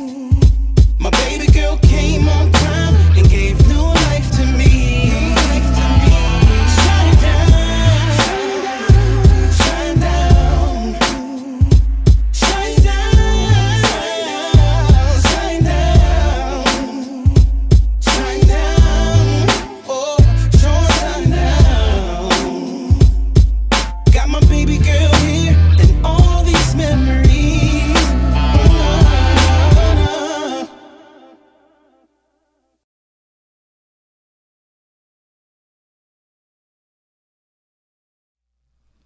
Welcome back to the Chop Shop Radio. So we had a really dope interview tonight with William Cooper of the Black Market Militia. Make sure you go to Gemstar Regime. I think that's on his. I think that's his website. I know Gemstar Regime is his label. His Gem, Google it. Yeah, Google it. Look up William Cooper. But when you go to YouTube, put William Cooper hip hop, and you're gonna get videos. But actually, look at the videos too of William Cooper, the author, because I read that book. That book was actually one of those books that was banned from prison for a while. Behold the Heavy Horse, because it talks about the government. It talks about a lot of things about government corruption. And the thing about William Cooper is that I believe that he was in the military. He was in intelligence or something like that. So he knew a lot of stuff, and the way he died was real shady. Like I think they murked him. You know I definitely got to look into that. This is like new to me, so I definitely want to look into it. Yeah, we'll look him up real quick as we go out. I'll read something briefly, but yeah. So William Cooper was, like I said, he wrote that book, and that's who I thought that was cool. That's who he named himself after, as opposed, like he said, instead of like a gangster or something like that. Like, you know what I mean? Like, because that's important, right? Because to name we were talking about this before. Me and Cash were talking about this before. William Cooper's not black, but we were talking about like black people and stuff, naming themselves after like Gambino and Gotti and all these like Italians that would have like not even like them because they were racist, right? And they never named themselves after like. That's why I like that dude Bumpy Knuckles, because he named himself after like Bumpy Johnson, who was a numbers runner, right? Who ran for Frank Lucas and Bumpy Johnson, man. He can. I mean. But I'm just saying, like, that's not a great name to have, Bumpy Johnson. Bumpy Johnson sounds like something you sounds like you have when you go to the doctor for. It is true. But what's that dude? Bumpy I need Knuckles? some ointment. Bumpy Knuckles. I got a Bumpy Johnson. Freddie Fox, right? That's his nickname, yeah, right? Yeah. That's like his nickname. I can't really look it up right now. If you wanted to Google it real quick. Oh, yeah. Bumpy Knuckles, Freddie Fox, yeah. No. I'm talking about William Cooper because this thing ain't working. I wanted to just get a quick thing on him before we let the show go because the actual, the actual author. Cooper. Yeah, I was trying to get it on here. I mean, you tell them to go Google it. You know what I mean? Google William Cooper. I got it right here. Behold the Pale Horse. You got it? Yeah, I got it right here. Yep. You know what I mean? He is considered William Cooper, born 1943, died November 2001, is an American conspiracy theorist, radio broadcaster, and author best known for his 1991 book, Behold the Pale Horse, in which he warned of multiple global conspiracies, some involving aliens. Cooper also described HIV/AIDS as a man-made disease used to target blacks, Hispanics, and homosexuals, and that the cure was made before it was implemented. He has been described as a militia theory. I can't read that word. How do you say it? Theoretician. Williams Cooper background and education. He claimed to have been served in the United States Navy and the Air Force and Naval Intelligence until his discharge in 1975. This is very interesting. Yep. Behold the Pale Horse book has been influencing among UFO and militia circles just prior to the trial of Terry Nicholas in 1997. The Guardian described it as a manifesto of the militia movement. If you don't know what militias are, they're private armies of citizens who think that the government doesn't have their best interest and want to take their guns and freedoms away, so they arm up. That's crazy. Because there's a video game I used to play. It's called MAG. And the concept of MAG was there were militaries for hire. Yeah. So, you know what I'm saying? That like countries will hire militaries to fight for them. You know what I mean? So there's different fractions of the military. So they always at war. But these three militaries are built to people who hire them. You know what I mean? Right. Imagine that. Yeah, that's crazy. Crazy. Something else to think about. There's not even a movie on this. Though he said that he said like it there earlier, should but be a remember he movie. said that earlier. He said that they made a book on it, and they want to make a book on his life. They wanna make and it, they want and the artist William Cooper, because he's inspired by him, and his Right. first album was named after the first book, right?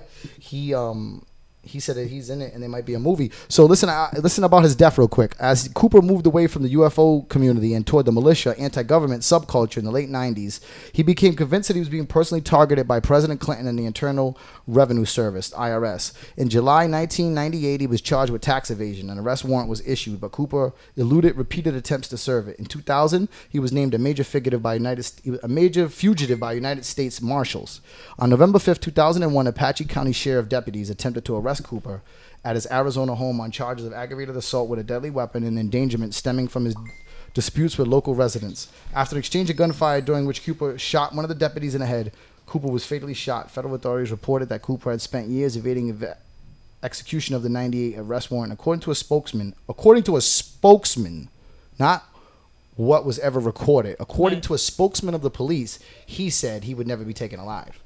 So he didn't. Here's my thing. no The proof first that thing he I said. think about of that. So so far what I'm picking up is that William Cooper was very intelligent and had knowledge. And when people have that much knowledge, the government will do anything to take you out. That's what I think. Well, they look at the people that were signed. signed. Look at the people that were assassinated. JFK, Martin Luther King. Right. You know, They had Malcolm X. knowledge. They knew.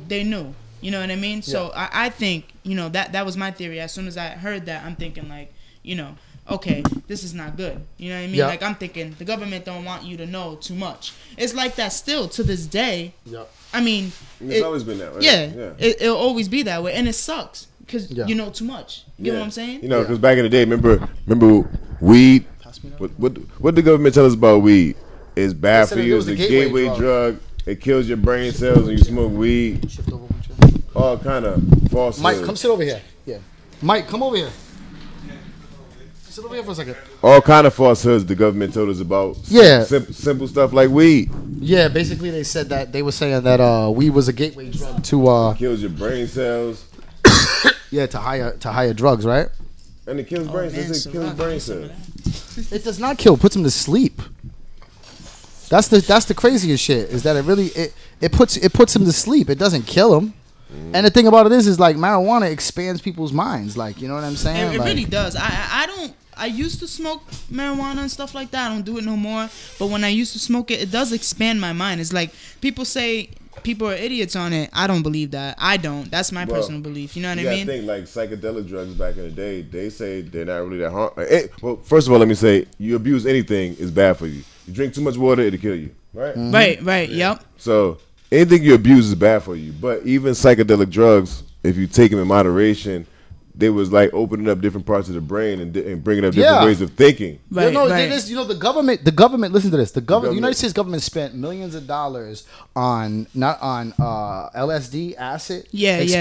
With soldiers, they were doing remote viewing where people basically it's like astral projection, and they spent millions of dollars. There was a movie called the goat something or something, the Goat Men or whatever, where they did it, where the dude looked at the goat and made the goat's heart stop and stuff like that. That really happened. Like, and they spent millions of dollars on this footage. This is old black and white documentary that the government had put together. I'm gonna look into If you look this that, up, it was put out in like the 40s. It's a housewife, and they gave her acid for the first time, and they go, "What's going on?" She goes, "I start seeing colors." But then she sounded a little crazy. But if you really listen to her, she was breaking down the universe. She was like, "I see the way things connect," and she was like, she wasn't like just saying crazy shit. She was saying things that deep people say now that say So basically, a lot of drugs like weed and acid and stuff like that wasn't necessarily illegal until the hippies started hippie culture. They started taking it and they started being anti-government people, and then the black people who smoke. So they start making it illegal to shut those people down. Now we can take those. Now we can take those hippies that's anti-government and that's fighting the government. We can put them in jail for drugs, like. Well, here was my thing. I'm gonna say this real quick. Here was my thing on so alcohol, right? My struggle with that, right? So here was my thing on that, right? They legalize alcohol, right? Then people abuse it, so they say. So now you need health insurance to go into rehab. So they still make money off of you. That was my thing. So you legalize alcohol so we can kill ourselves off. But then at the same time, you want us to go to rehab. You got these commercials. If you're an addict, do you want to know why they legalize alcohol? But they still make money off No, of you. because there's too many. No, because too many gangsters, including the Kennedy's father, the patriarch of the Kennedy family, made millions of dollars off illegal liquor.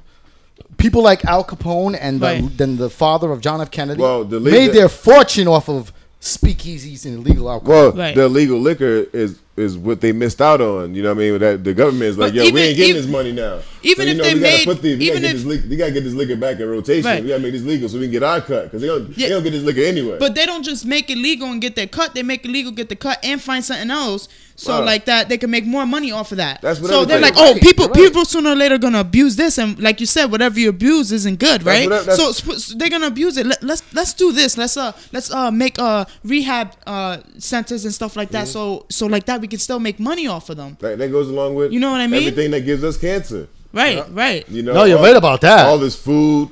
You know, we got these new flavors. Everything. You got fucking hybrid M&Ms with. We got M&Ms inside of M&Ms. Yeah, fucking, all these new strawberry fucking this and banana this and that. What do you think about that though? You think that that's an intentional thing to like yeah, man, because like look at it, like you know how much chemo, how much it costs, you know, a lot, yeah. And then just it's just like you said, it's a cycle. You know what I'm saying? It's a vicious cycle. It's a vicious cycle, a vicious cycle of capitalism. But do you think that there's people who like actively sit there and like say, yes. I'm gonna make money. Yes. I'm gonna like make money off of. Yeah. Like I'm gonna. This is formulated. This is like calculated. Like you know, like the FDC. You know. FDC legalized this is okay for them to put this and this and this in the food. Like it's okay to use plastic or this and that. You know, it's okay to use this dye when everybody knows it's bad for you. You know what I mean? Like, and then look at it. The bad food is so inexpensive, but the good food, go and get some good food that's good for you. How much that shit cost? Yep. Right. Double the amount. A lot. You know what, Tommy? Remember what Tommy said? Go to fucking McDonald's and ask for a double cheeseburger and ask for a salad and see how much. The salad is more than the burger. Yeah, the salad is always top price. You know what I mean? And it's I actually did. I don't know if you guys seen the video. Okay, this is funny, but the video where they were burning the fry. Oh yeah. So I actually did it, and I was like, oh shit, I'm not eating this shit no more. Like this, it wasn't no joke. That cheese, that tropical, that tropical cheese. Yeah. Try to burn. One day, tropical cheese, that cheap ass tropics. No. It's a company called Tropical. They make cheese and dairy products. And one day I bought the shit. It was cheap. I was like, I'm gonna get the cheese in $1. Bullshit. I was making spaghetti and shit, so I'm breaking up slices of cheese and spaghetti, and I'm cooking the shit. And there's still little bits and pieces of cheese in that motherfucker. Them motherfuckers did not melt, right? So I'm like, yo, hold up. So I took a piece of straight cheese, a slice of cheese, and lit the shit on fire. Lit it on fire? Okay, so you did the same thing I did. I'm straight fire to cheese. Yeah, I'm just like nigga, straight fire to cheese. That's and crazy. That motherfucker did not melt. That shit just turned black. So my question, did you eat? Did you eat it? Hell no, I ain't that shit no more. I had to make sure. Because sometimes it's like, you know what, I'm hungry. I'm just going to eat it anyway. Start paying attention because Tropical have like shredded cheese too. Right. Mm-hmm. So I started looking at the shredded cheese, and there's one that says natural cheese blend, and there's one that says imitation cheese. Mm-hmm. Yeah. Well, no. The way they get you with the artificial foods is they say cheese product. Cheese product. Cheese product. Cheese product. I don't even like cheese like that, so I think I'm all right for now. We're getting near the end of the show, but we have a special guest in the building, so I just want to do a little quick little piece real quick. Not even special. I'm here with my UZD. We all together. It's us. Yeah. You know what I'm saying? Yeah, he's a special guest though because he's not always on the show. You know what I'm saying? So we got Mike Boston in the building. What's up? Yo, what up? A lot more ratings. What's popping? Mike here every week. That's what's up, yo. He comes in wearing that shirt and them shorts. Yeah. So show me your shoes. No salmon. No. My chancletas. You can't be the king of New York rocking chancletas. Back. When When you put that shirt on, it goes bang ding dong ding. That music automatically comes on. That's when the battery comes on. Yo, that's what's up, yo. What's good, Mike? Tell us what's going on, man. What's new, man? This here, I'm about to represent my UZD, my International Universal Collective, over this TED Talk on October 12th. Yes, we doing and the interesting thing is like the way you build up to the essay, like it's like the whole, you don't memorize it, you internalize the process. Basically, it made me really have to look at what I was doing with the mobile stew. Like, bro, you was just trying to solve one issue, and then all these things were ripples out of that. You actually write it down and actually see the Can you talk a little bit about? So you're about to do a TED Talk on the. You're about to represent the Universal Collective and the Mobile Stew at a TED Talk. And for people that don't know, what exactly is a TED Talk? Because people don't know. Not everybody knows what that is. So a TED Talk, interestingly enough, like nobody I know that I grew up with, like one person or two people knew what a TED Talk was. I didn't know what a TED Talk was. Tell you the truth. Yeah, I know what it was. I'm learning about it right now. So a TED Talk, it stands for Technology, Engineering, and Design. Okay. And it's basically an acronym TED that basically people that have, you know, been innovative in that way in any of those areas basically get up there and like talk to people about the experience and walk them down the path of like what it was to do that. And also there's usually a call to action to the end of it. And basically the call to action can be very simple, something that you can do in your everyday life. When you wake up in the morning, you know, you could like, you know, shout out real quick out of your mouth to the people that, you know, you see that suffering out there, or you can throw down some bread on something that's going to be an international So initiative. basically, it's sort of like it's like things that are important. So you don't apply for TED Talk; they approach you, right? What's interesting is this, and shout out Tamsin Webster and Dimitri over there at TEDx Cambridge, because and Molly Baldwin, who's the executive director, the creator of Roca over in Chelsea, which I worked for when I started doing mobile stew stuff with the young people to interrupt. Basically, I found out that like there's a way that people can apply to do a TED Talk, and I was over there with shout out to Papa Wu, you know what I'm saying? My Wu-Tang, my people's out there in East New York too, you know. Shout out to my people's in Far Rockaway, Corona.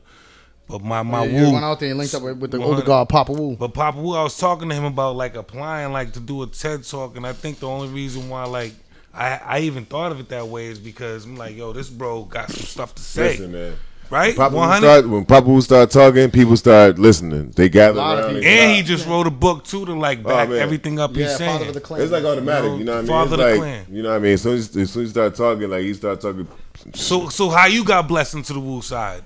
By Papa Wu, right? Yeah. You know what I'm saying? How you got blessed into the side by Papa Wu? You can only come that way. We came under Buddha Mug. Shout out to my guy, you know what I'm saying? Shadu, you know what I mean? So, in the whole temp chamber side and all that.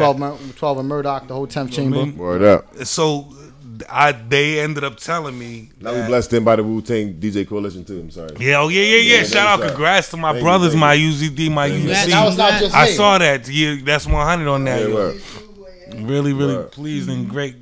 Glad to hear that. What was you saying about the whole? That you can apply to do a TED Talk, but they said to me, and those of us, the 6 of us doing it this year, they said the people that usually speak at a TED Talk don't apply; they get asked, and so that meant something different to me because all of the people around me that like was strategic and successful in their positions in their careers, where I work in that other world, you know, you traveling some worlds out here. They knew what that was, and it meant a lot to them. To me, it was like, for what? In the words of Bruce Leroy, you got that glow. So for real quick for people, that might not know, people know obviously you're part of the Universal Zoo Disciples, you're Universal Killer Bee, also part of the Universal Collective. Could you just talk a little bit about, because some people might just be seeing this for the first time, could you briefly talk about what the idea is of the Mobile Stew? Because the Mobile Stew's taken off. It's been featured on the Ellen DeGeneres show. There's a Vibe magazine ad. It's pretty dope. I was with you. I was actually on NBC Nightly News. Yeah. Rapping. They actually Man, thank that man. Your ass would have been on the news for no other reason besides killing some cops. Yeah, if I didn't have a wifey, I would probably got some groupies off of that. But You know, it didn't work out. But Shout out to wifey, huh? But yeah, but out but Lisa. basically, so basically, you know what I'm saying. So the mobile Stew project is the project of the Universal Collective. We have chapters in 9 different countries, 6 different states, and basically like we're all around the world. You know what I'm saying. Mike is the leader of the Boston chapter. He's also Universal Zoo Disciples. So he's gonna talk a little bit quickly about what the Mobile Stew project is, because like I said, it's been on the Ellen DeGeneres show. NBC Nightly News. I mean, a bunch of things, right? You were pulled out at the Celtics game, right? What happened? At the Honorary Celtics captain. game? Honorary captain of the Celtics, right? Yeah, so that was a dope experience because, like, so these things that we were doing, that you hear all this stuff on Ellen DeGeneres and Chronicle and, you know, Jorge Quiroga, shout out to WCVB. How was it? How you say it? Like, He said it. Quiroga. Yo, it's because you got the wait. Hold on. Is it, Yeah. It's gotta be the shoes. Bong dang no got it. He like, you know what? Your clothes don't say community activist. Or your clothes say chichi. Yo.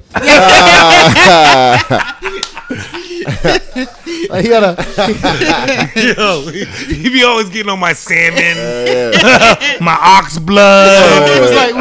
I was like, yo, don't wear those salmon shorts. And he goes, damn. And then he put them back in drawer. He don't know about no style, man. We were live too. Don't listen to him, man. He don't know about no style, man. Could you talk about, all seriously though, could you talk about, for people that don't know, could you talk about what the project that you started that is called the Mobile Stew, which is what you're going to be talking about at the TED Talk, and it's what Ellen DeGeneres gave you a brand new car for to continue your work and doing the Mobile Stew. Could you talk about what it is? Yeah, so basically Mobile Stew is like one of the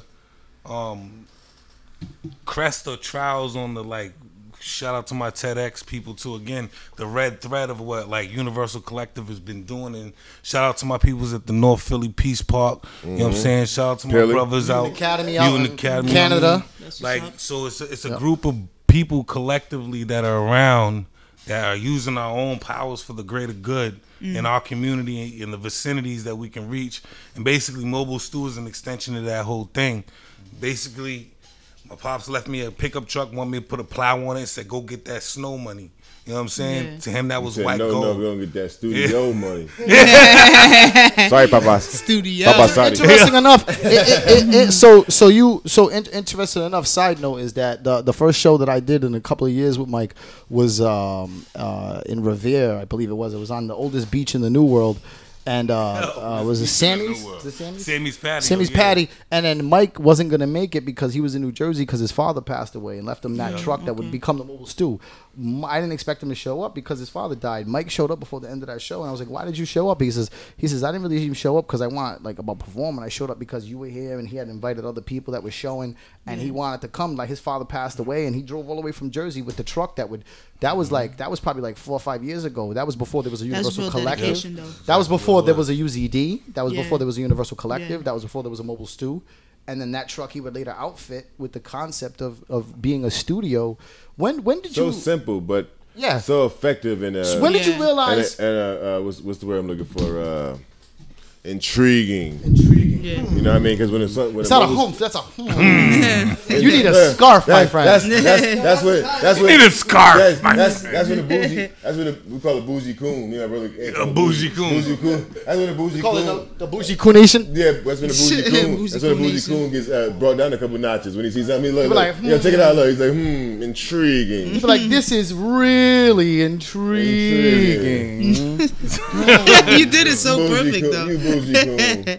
The bouginess. So the Mobile Stew took off so fast, man. It's like one day it was like you was just doing it as a passion and something you really wanted to do, and all of a sudden everybody just grasped, just grabbed it, and it was just took off. You know what I mean? Like everybody was on it quick. And like, how did that feel? Like, I mean, because all you did really was just put some equipment in your fucking truck and drive around. But I think the beauty of it is, you can't say that because that's not all he did. Because he didn't just go. The whole idea with the Mobile Stew was to bring the cops close with the kids and to bring something that the kids can't get to. That was secondary. When you come out to these kids can't come out and rap. So I'm bringing the studio to these kids and actually record them in the car. That's pretty dope. They don't have that's an ill idea. Something simple as hell, and he did it though. And I think that people need to understand, So- like it's not like it's not like Mike doesn't report to the cops. He was trying to create a dialogue. Right. And I've talked about this. You know, you wasn't there, Mike, but we So did after a radio interview in Philly after and you we was just talked doing about it, the mobile stew after you was just doing it for the love and for the passion, and it took off. Like take us through that. Like how did that happen? Yeah, like how did it go from an idea that you had to you being on the Ellen DeGeneres show and on 0 to 100, nigga, real quick. on Real being quick. an honorary captain of the Celtics, All and being that. on NBC Nightly News, and now there's even we were UZD was present for the I don't know how much I can say, but the documentary pitch pilot. Word. So with Truly Original, so first, like I got to get back to the first part Yeah. of it, and then we'll cover over Yeah, sorry, the we Truly cover a lot of Original. ground and shit. But shout out to my brother Deuce too, UZD Deuce. You know what I'm saying? Like he out in these streets working with these young people, building them up, and he's a young person himself. Yeah, That nigga ain't young. That nigga 4 years younger than me. He's like He ain't no 34. spring chicken. He just look young. He just look young because he don't eat meat. He eat twigs and figs and new. He fake new. You know what it is? He fake news for dinner. He He's grows a some vegetarian. bomb ghost peppers. Yeah, yeah. He be on He's a his garden. vegetarian and he eats his own stuff, so he That's looks a lot what's younger. up. Miraculous- See, that right there is power right there. Miraculous dude. That is strength. He'll drink the shit out of some whiskey though, but he won't eat a hamburger. Miraculous dude, man. He look at me like, how you stop smoking weed for this much long? I admire you. Like, nigga, you ain't ate meat in 5 years, bro. Like how do you avoid a good steak? That would be the thing that would break me. You go, my brother. I can go without fast food. Yo, I'm working toward being a pescatarian. I can't get to that yet. My older brother lives in New York, right? And he said, how come every time I see Ant, you know, he look younger than he did last time. Like that nigga gonna eat fake news for dinner. Shout out to my fake Newtons. Motherfucking squirrel diet. But Mike, so like he was saying, like when did you realize that the mobile stew was no longer just something that was your Agreed. like the Universal Collective, Agreed. like Agreed. the Fruition. Universal Collective, right? We had an idea, and then one day we woke up, and there's people all around the globe that are screaming it, and there's people with tats on their back, and it's on walls. That happened to the mobile stew, and it seemed like overnight to even the More people that beyond know that. you. Well, I gotta bro. Okay, that's the it. work you put into it, bro, Nobby. Yeah. The UZD, the whole before when it was just Universal Disciples. Yeah, before the Z. Like there was a lot of work that you put into that, the skeleton, the infrastructure, you know, the thinking Idea, and yeah. the direction in which you knew that you could exercise your authorities, get whatever you needed. And I know a lot of the time you was selling people jars of air. It was, yeah. You know what I'm saying? Yeah. Just like the banks do. Yeah, The banks I would do say that. they would be like, yo, Nabi, I'd be like, yeah. You know what I'm saying? I can get into that. I can build a castle. And they'd be like, all right, do it. And I'm like, oh shit, who do I know that knows how to build a castle? Hey, my nigga, you do roofing? Yo, you know how to roof? Straight like that. You still do framing? And then right when it came time to show, Yeah. the folks that you said, when you had Rakim and them, you got us on the stage with Rakim, Capadonna. I mean, you know what I'm saying? that was magical, right? But what ended up happening though was when the time came, somehow you leveraged that ability to like make it happen. Yeah. And all of us got to sit there and grace the stage with Rakim, Word. Grand Poobah. Yeah. You know what I'm saying? And then- all my so LO, first what happened- LONS So that for was- me, it's like sometimes he talks too much. I'm like, yo, shut the fuck up, or leave that nigga alone. But you know, I sit back and I think, I'm like, you know what? That's what got us to where we are right now. You know? It works, so I just let him do what he gotta do. You know what happened that's what even Buddha Monk said. Buddha Monk, yo, Nabi talks too much. But then he said he knows how to talk to an OG and make him realize what needs to happen, though. That's what Buddha Monk said because first we were the UD, then Cash joined, and the team almost fell apart because there was an infrastructure change and there was a couple very important people that left the group at the time, and it was very volatile. I didn't think it was almost. Well, some people No, thought it that wasn't. there was a shift, and then we went from like almost shifting to bringing in Cash to expanding the collective to open up for KRS-One. Then we became part of the. And I gotta interrupt you too. Yo, I rocks with Cash the hardest. I don't rock with he's the only producer I really rock with like that. Yeah. On Dogs, and Riz it's apparently because rocks with him too. and if he tell me like, bro, turn all them drums off, I'm turning them off on my own production because this Right. bro know his stuff. And Shout out to one of our main producers though, our brother, fellow Universal Collective, Universal Killer B, Universal Zoo Disciples, one of our closest brothers, Pop Sounds. Pop Sounds who's tuned in right now in the Carolinas. So yeah, but anyways, like we can talk for hours about that. I don't really want to go into that whole UD history, but that is what happened and everything. But anyways, but going, I really wanted to I'm focus. glad to be a part of it now. By the way, I just wanted to thank you. I wanted to shift back to, because I appreciate that, Mike, but I wanted to shift back to, so what was the point where you realized that the mobile stew went from being something that you just did as an idea to something that people that didn't even know you was gravitating to? Not just didn't know you, just famous people. Famous like people. Yeah, fucking Wahlberg. And Ellen's pretty dope, man. I love Ellen. Ellen gave she's this such a dude humble person. Groceries or no? Groceries, Ellen. Groceries, no. It depends. Do I get a car like Mike and a 10 grand? I might. You trying to get paid for your services? So listen what I'm saying, yo. Listen. Me and this dude, we came up together since the 90s. We've been in the trenches. Well, let me answer the question. You asked me a question. This dude was given a car by Ellen, recognized him to give him a car and 10 grand. Mm-hmm. Like, that is fucking. And he ain't ever given no wang. No wang. Remember we was at the. We're not gonna talk. I mean, what? or did you?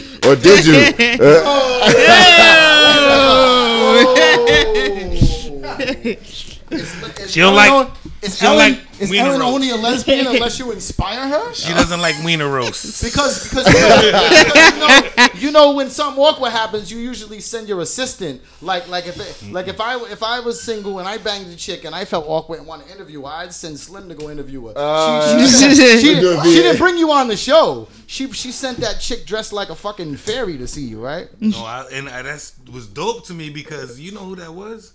That was Gene. It was funny because you knew who she was, because he was like, "Oh, I didn't know who she was." Because my daughter's the Angel Cakes. My son. Okay. Shout out to Angel. Yeah. Gaga, Zaza, Angel Cakes. Now he's trying. Well, no, it's live on TV, and he knew who she was.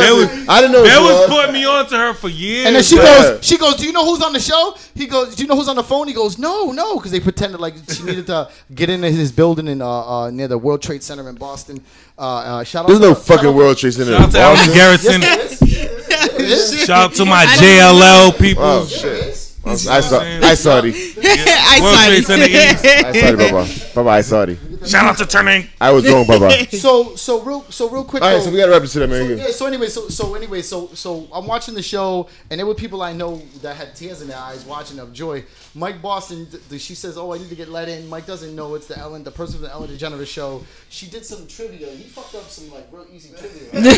It was like, who's pregnant and on tour right now? He caught in the moment, man. Bro, if I told you the whole story behind that, y'all would not believe it. Y'all be And then he almost fell out the elevator when they said Ellen DeGeneres is on the phone. He was like, "Oh my god!" But I would have felt I was giving a little jiggle to Jeannie, and she gave it back. She was like, "Oh my you god. can do it. You can do it. Put your back into it." That was a prime time.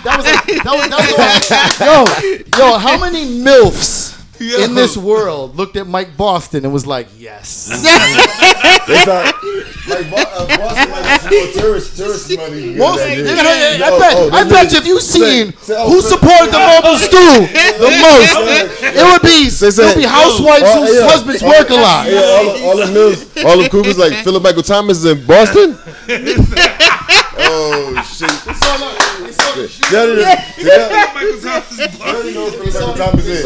You know Philip Michael Thomas is? Who is that? Who is it? Niggas say he's a sportsman. No, he's an athlete. Isn't he? Philip Michael Thomas? Philip Michael Thomas is the dude from Miami Vice, the black dude. Thomas. Tough. What about we're gonna let Mike go real quick, but I gotta tell the story. I gotta tell the story real quick. Shouldn't have did none of this. So listen, check this out. So we're at the pitch pilot for the mobile stew, right? We're at the pitch pilot, and Mike got on this like real bright fucking shirt. And me and Deuce, Cash's brother, we roast each other so much. Like, it's not just what you say, it's how fast. Right. So we're at an after party, but we're still actually filming some of the scenes for the mobile pitch for the mobile stew. And Mike walks in with this bright colored shirt, right? And like he walks in, and I didn't realize the girl with the camera filming the pitch pilot. Right. The episode was behind him. Mike walks in with his shirt. I feel like about 2 sizes too small. Like it's like mad bright colors, and like without even without even thinking, like in less than like 10 seconds, I was like, you know what that looks like? And Deuce from UZD, Cash's brother, goes, what? I said, that looks like the flag of a Caribbean country that was dominated by Europe and it got their independence, and now that's their flag. So then Deuce from UZD goes, he looks like less than 10 seconds after that. It's all about speed. Deuce goes, he looks like the villain from Miami Vice. So we go outside. We go outside to film the episode, and we're in the back of shout out to DJ Don't Snooze's crib. DJ Don't Snooze. My fam from Boston Fam, which is a hip hop collective out of Boston that I've been a part of for many years. Mike is the leader of. Then we go outside in the back, and the mobile stew pulls up, and there's this black cop that is part of the One Beat for Peace, which is a song that benefits the Dorchester Boys and Girls Club that Mike made with the police officer, who's a black dude from Boston who grew up. He's the liaison to the community, real good dude. Officer, what's his name?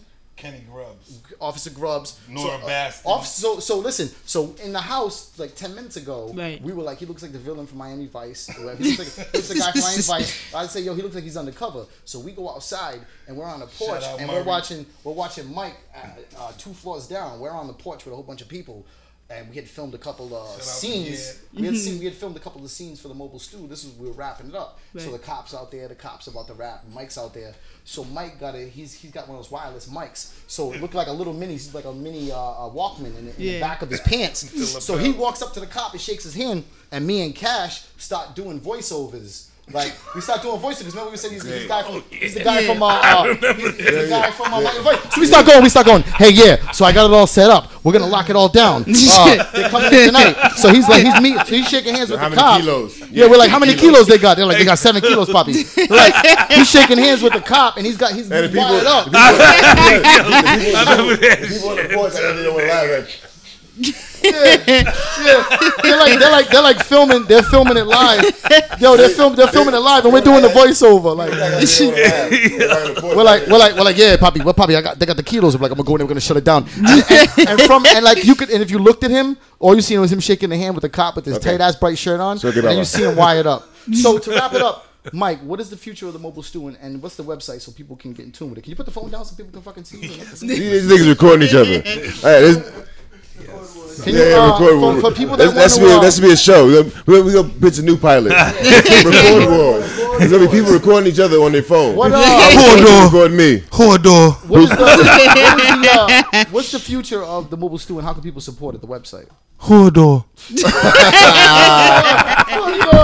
You're watching too much Game of Thrones. Go ahead. I love it. So with the mobile stew, basically it's what you see happening right here. This same type of energy, banter is what some people call it, but like the energy, the love, the unfiltered natural self, we want to be able to do that a lot more. And basically the Ellen Mobile, like that, basically. Is that what you call it now, the Ellen Mobile? I like that. People are salted that I said it, but I rock. I wonder what you had to do to get that. The Ellen Mobile. Like he started wearing those shoes and those type of shirts ever since then. Like this. Ellison in the wardrobe. Yo, ever since that day. Ellison in the wardrobe. Ever since that day, he been dressing like another cover from Miami Vice. My stylist gonna show you some stuff. Yeah. Yo, listen, if you live in Miami and Mike Boston shows up in that outfit asking for kilos of coke, tell him no. Hey, so what's the website? www.mobilestew.net. Sound like there was an extra W. Mobile. Like 4 of them. Mobile stew. I'm an old dude, bro. The stew is STU. DOUBLEYOU. DOUBLEYOU. STU. You can tell me and Mike before. But so you know what you can do though? We're gonna get out of here. Yo, you know what you can do? Tell them what they do, Mike. Tell them at the end of the day, you can get at any of my UZD or my Universal Collective, but particularly if you hit up Chop Shop Radio, I'm always tied in I be under the table sometimes, sleep, and then they be doing this stuff, and I wake up under Ellen's table. heated. But yo, you can hit up Cash, you can hit up my brother Nabi. Word up. Or you could just hit me up 617-828-8269. That's that number that you can hit me directly with. The Chop Shop Radio at gmail.com. And we'll get that. Mike will definitely get that. Interview to want to be a part of this movement. Like I said, man, we do a lot of things on a global little scale. We only talk about 10% about 10%. We only talk about what we do. So like I said, man, I'm gonna put a link on this later. For the mobile stew, make sure you go support them, man, and support local people in your community that are doing. Support them toots, man, and let them toots. Toots and cocaine. You know what I mean? Can I get a couple? Can I give a couple of shout outs? Oh, word, man. Whatever you I just want. want to shout out to my Naughty North out there. Naughty You know what I'm North. saying? Just dropped an album, Universal Collective New Zealand. Yo, straight up like that, yo. Gabriella's killing it out there with the promotions. Word. She's That's a the beast. type Always of love supporting we the need. You know UC. what I mean? They're probably watching right now. They usually Yo, watch. I love It's that tomorrow whole right circuit, now you over know there. what I mean? It's tomorrow. It's tomorrow right now. They're 16 hours ahead. They're in the future. I say this all the time. You know what I'm saying? I also want to shout out Black Art. He ain't here right now. You know what I'm saying? I want to Black shout Art. out my bro Deuce Danger 100 Danger. I wanted to shout out Big, you know BX Young G's. Pop Sounds 100. My guy Super. definitely like Super. Showcast. That's the word I was trying to get at right Showcast. there too. You know what I'm saying? S. Perez, our new host. Yeah. Perez. Oh, Esperanza. Oh, he had to do it twice because of the shoes. He had a little motor in the shoes. Like, get that going. Bong dang done. They done got it. All right, we gotta go. Chichi, you got the coke? Yeah. Love y'all. Bless and peace. Yo. Check us out next week. Next week, next Thursday. uzd.world. Go to that and check out the first link under Chop Shop, and you'll see this whole live stream with Check the out real that mobile stew. We love y'all. You know what I'm saying? Shout out to Louis Lou. You know what I'm saying? Number 4, Universal Collective, Miami. Thank God you're still alive down there. We know Florida got hit. Y'all lost some power. Shout out to Louis Lou, number 4. Shout out to Puerto Rico, man. Leader of our Miami chapter of the Universal Collective. Say what up to number 4, Louis Lou down in the Miami. Louis Lou, salute. You know what I mean? So we getting out of here, man. www.uzd.world. Check out the real stream, man, because that's how we get our numbers. So even if you watch this episode, go watch that, man, and help us boost this up, man, because this is a platform for everybody. Thank you. Love y'all. Love, peace.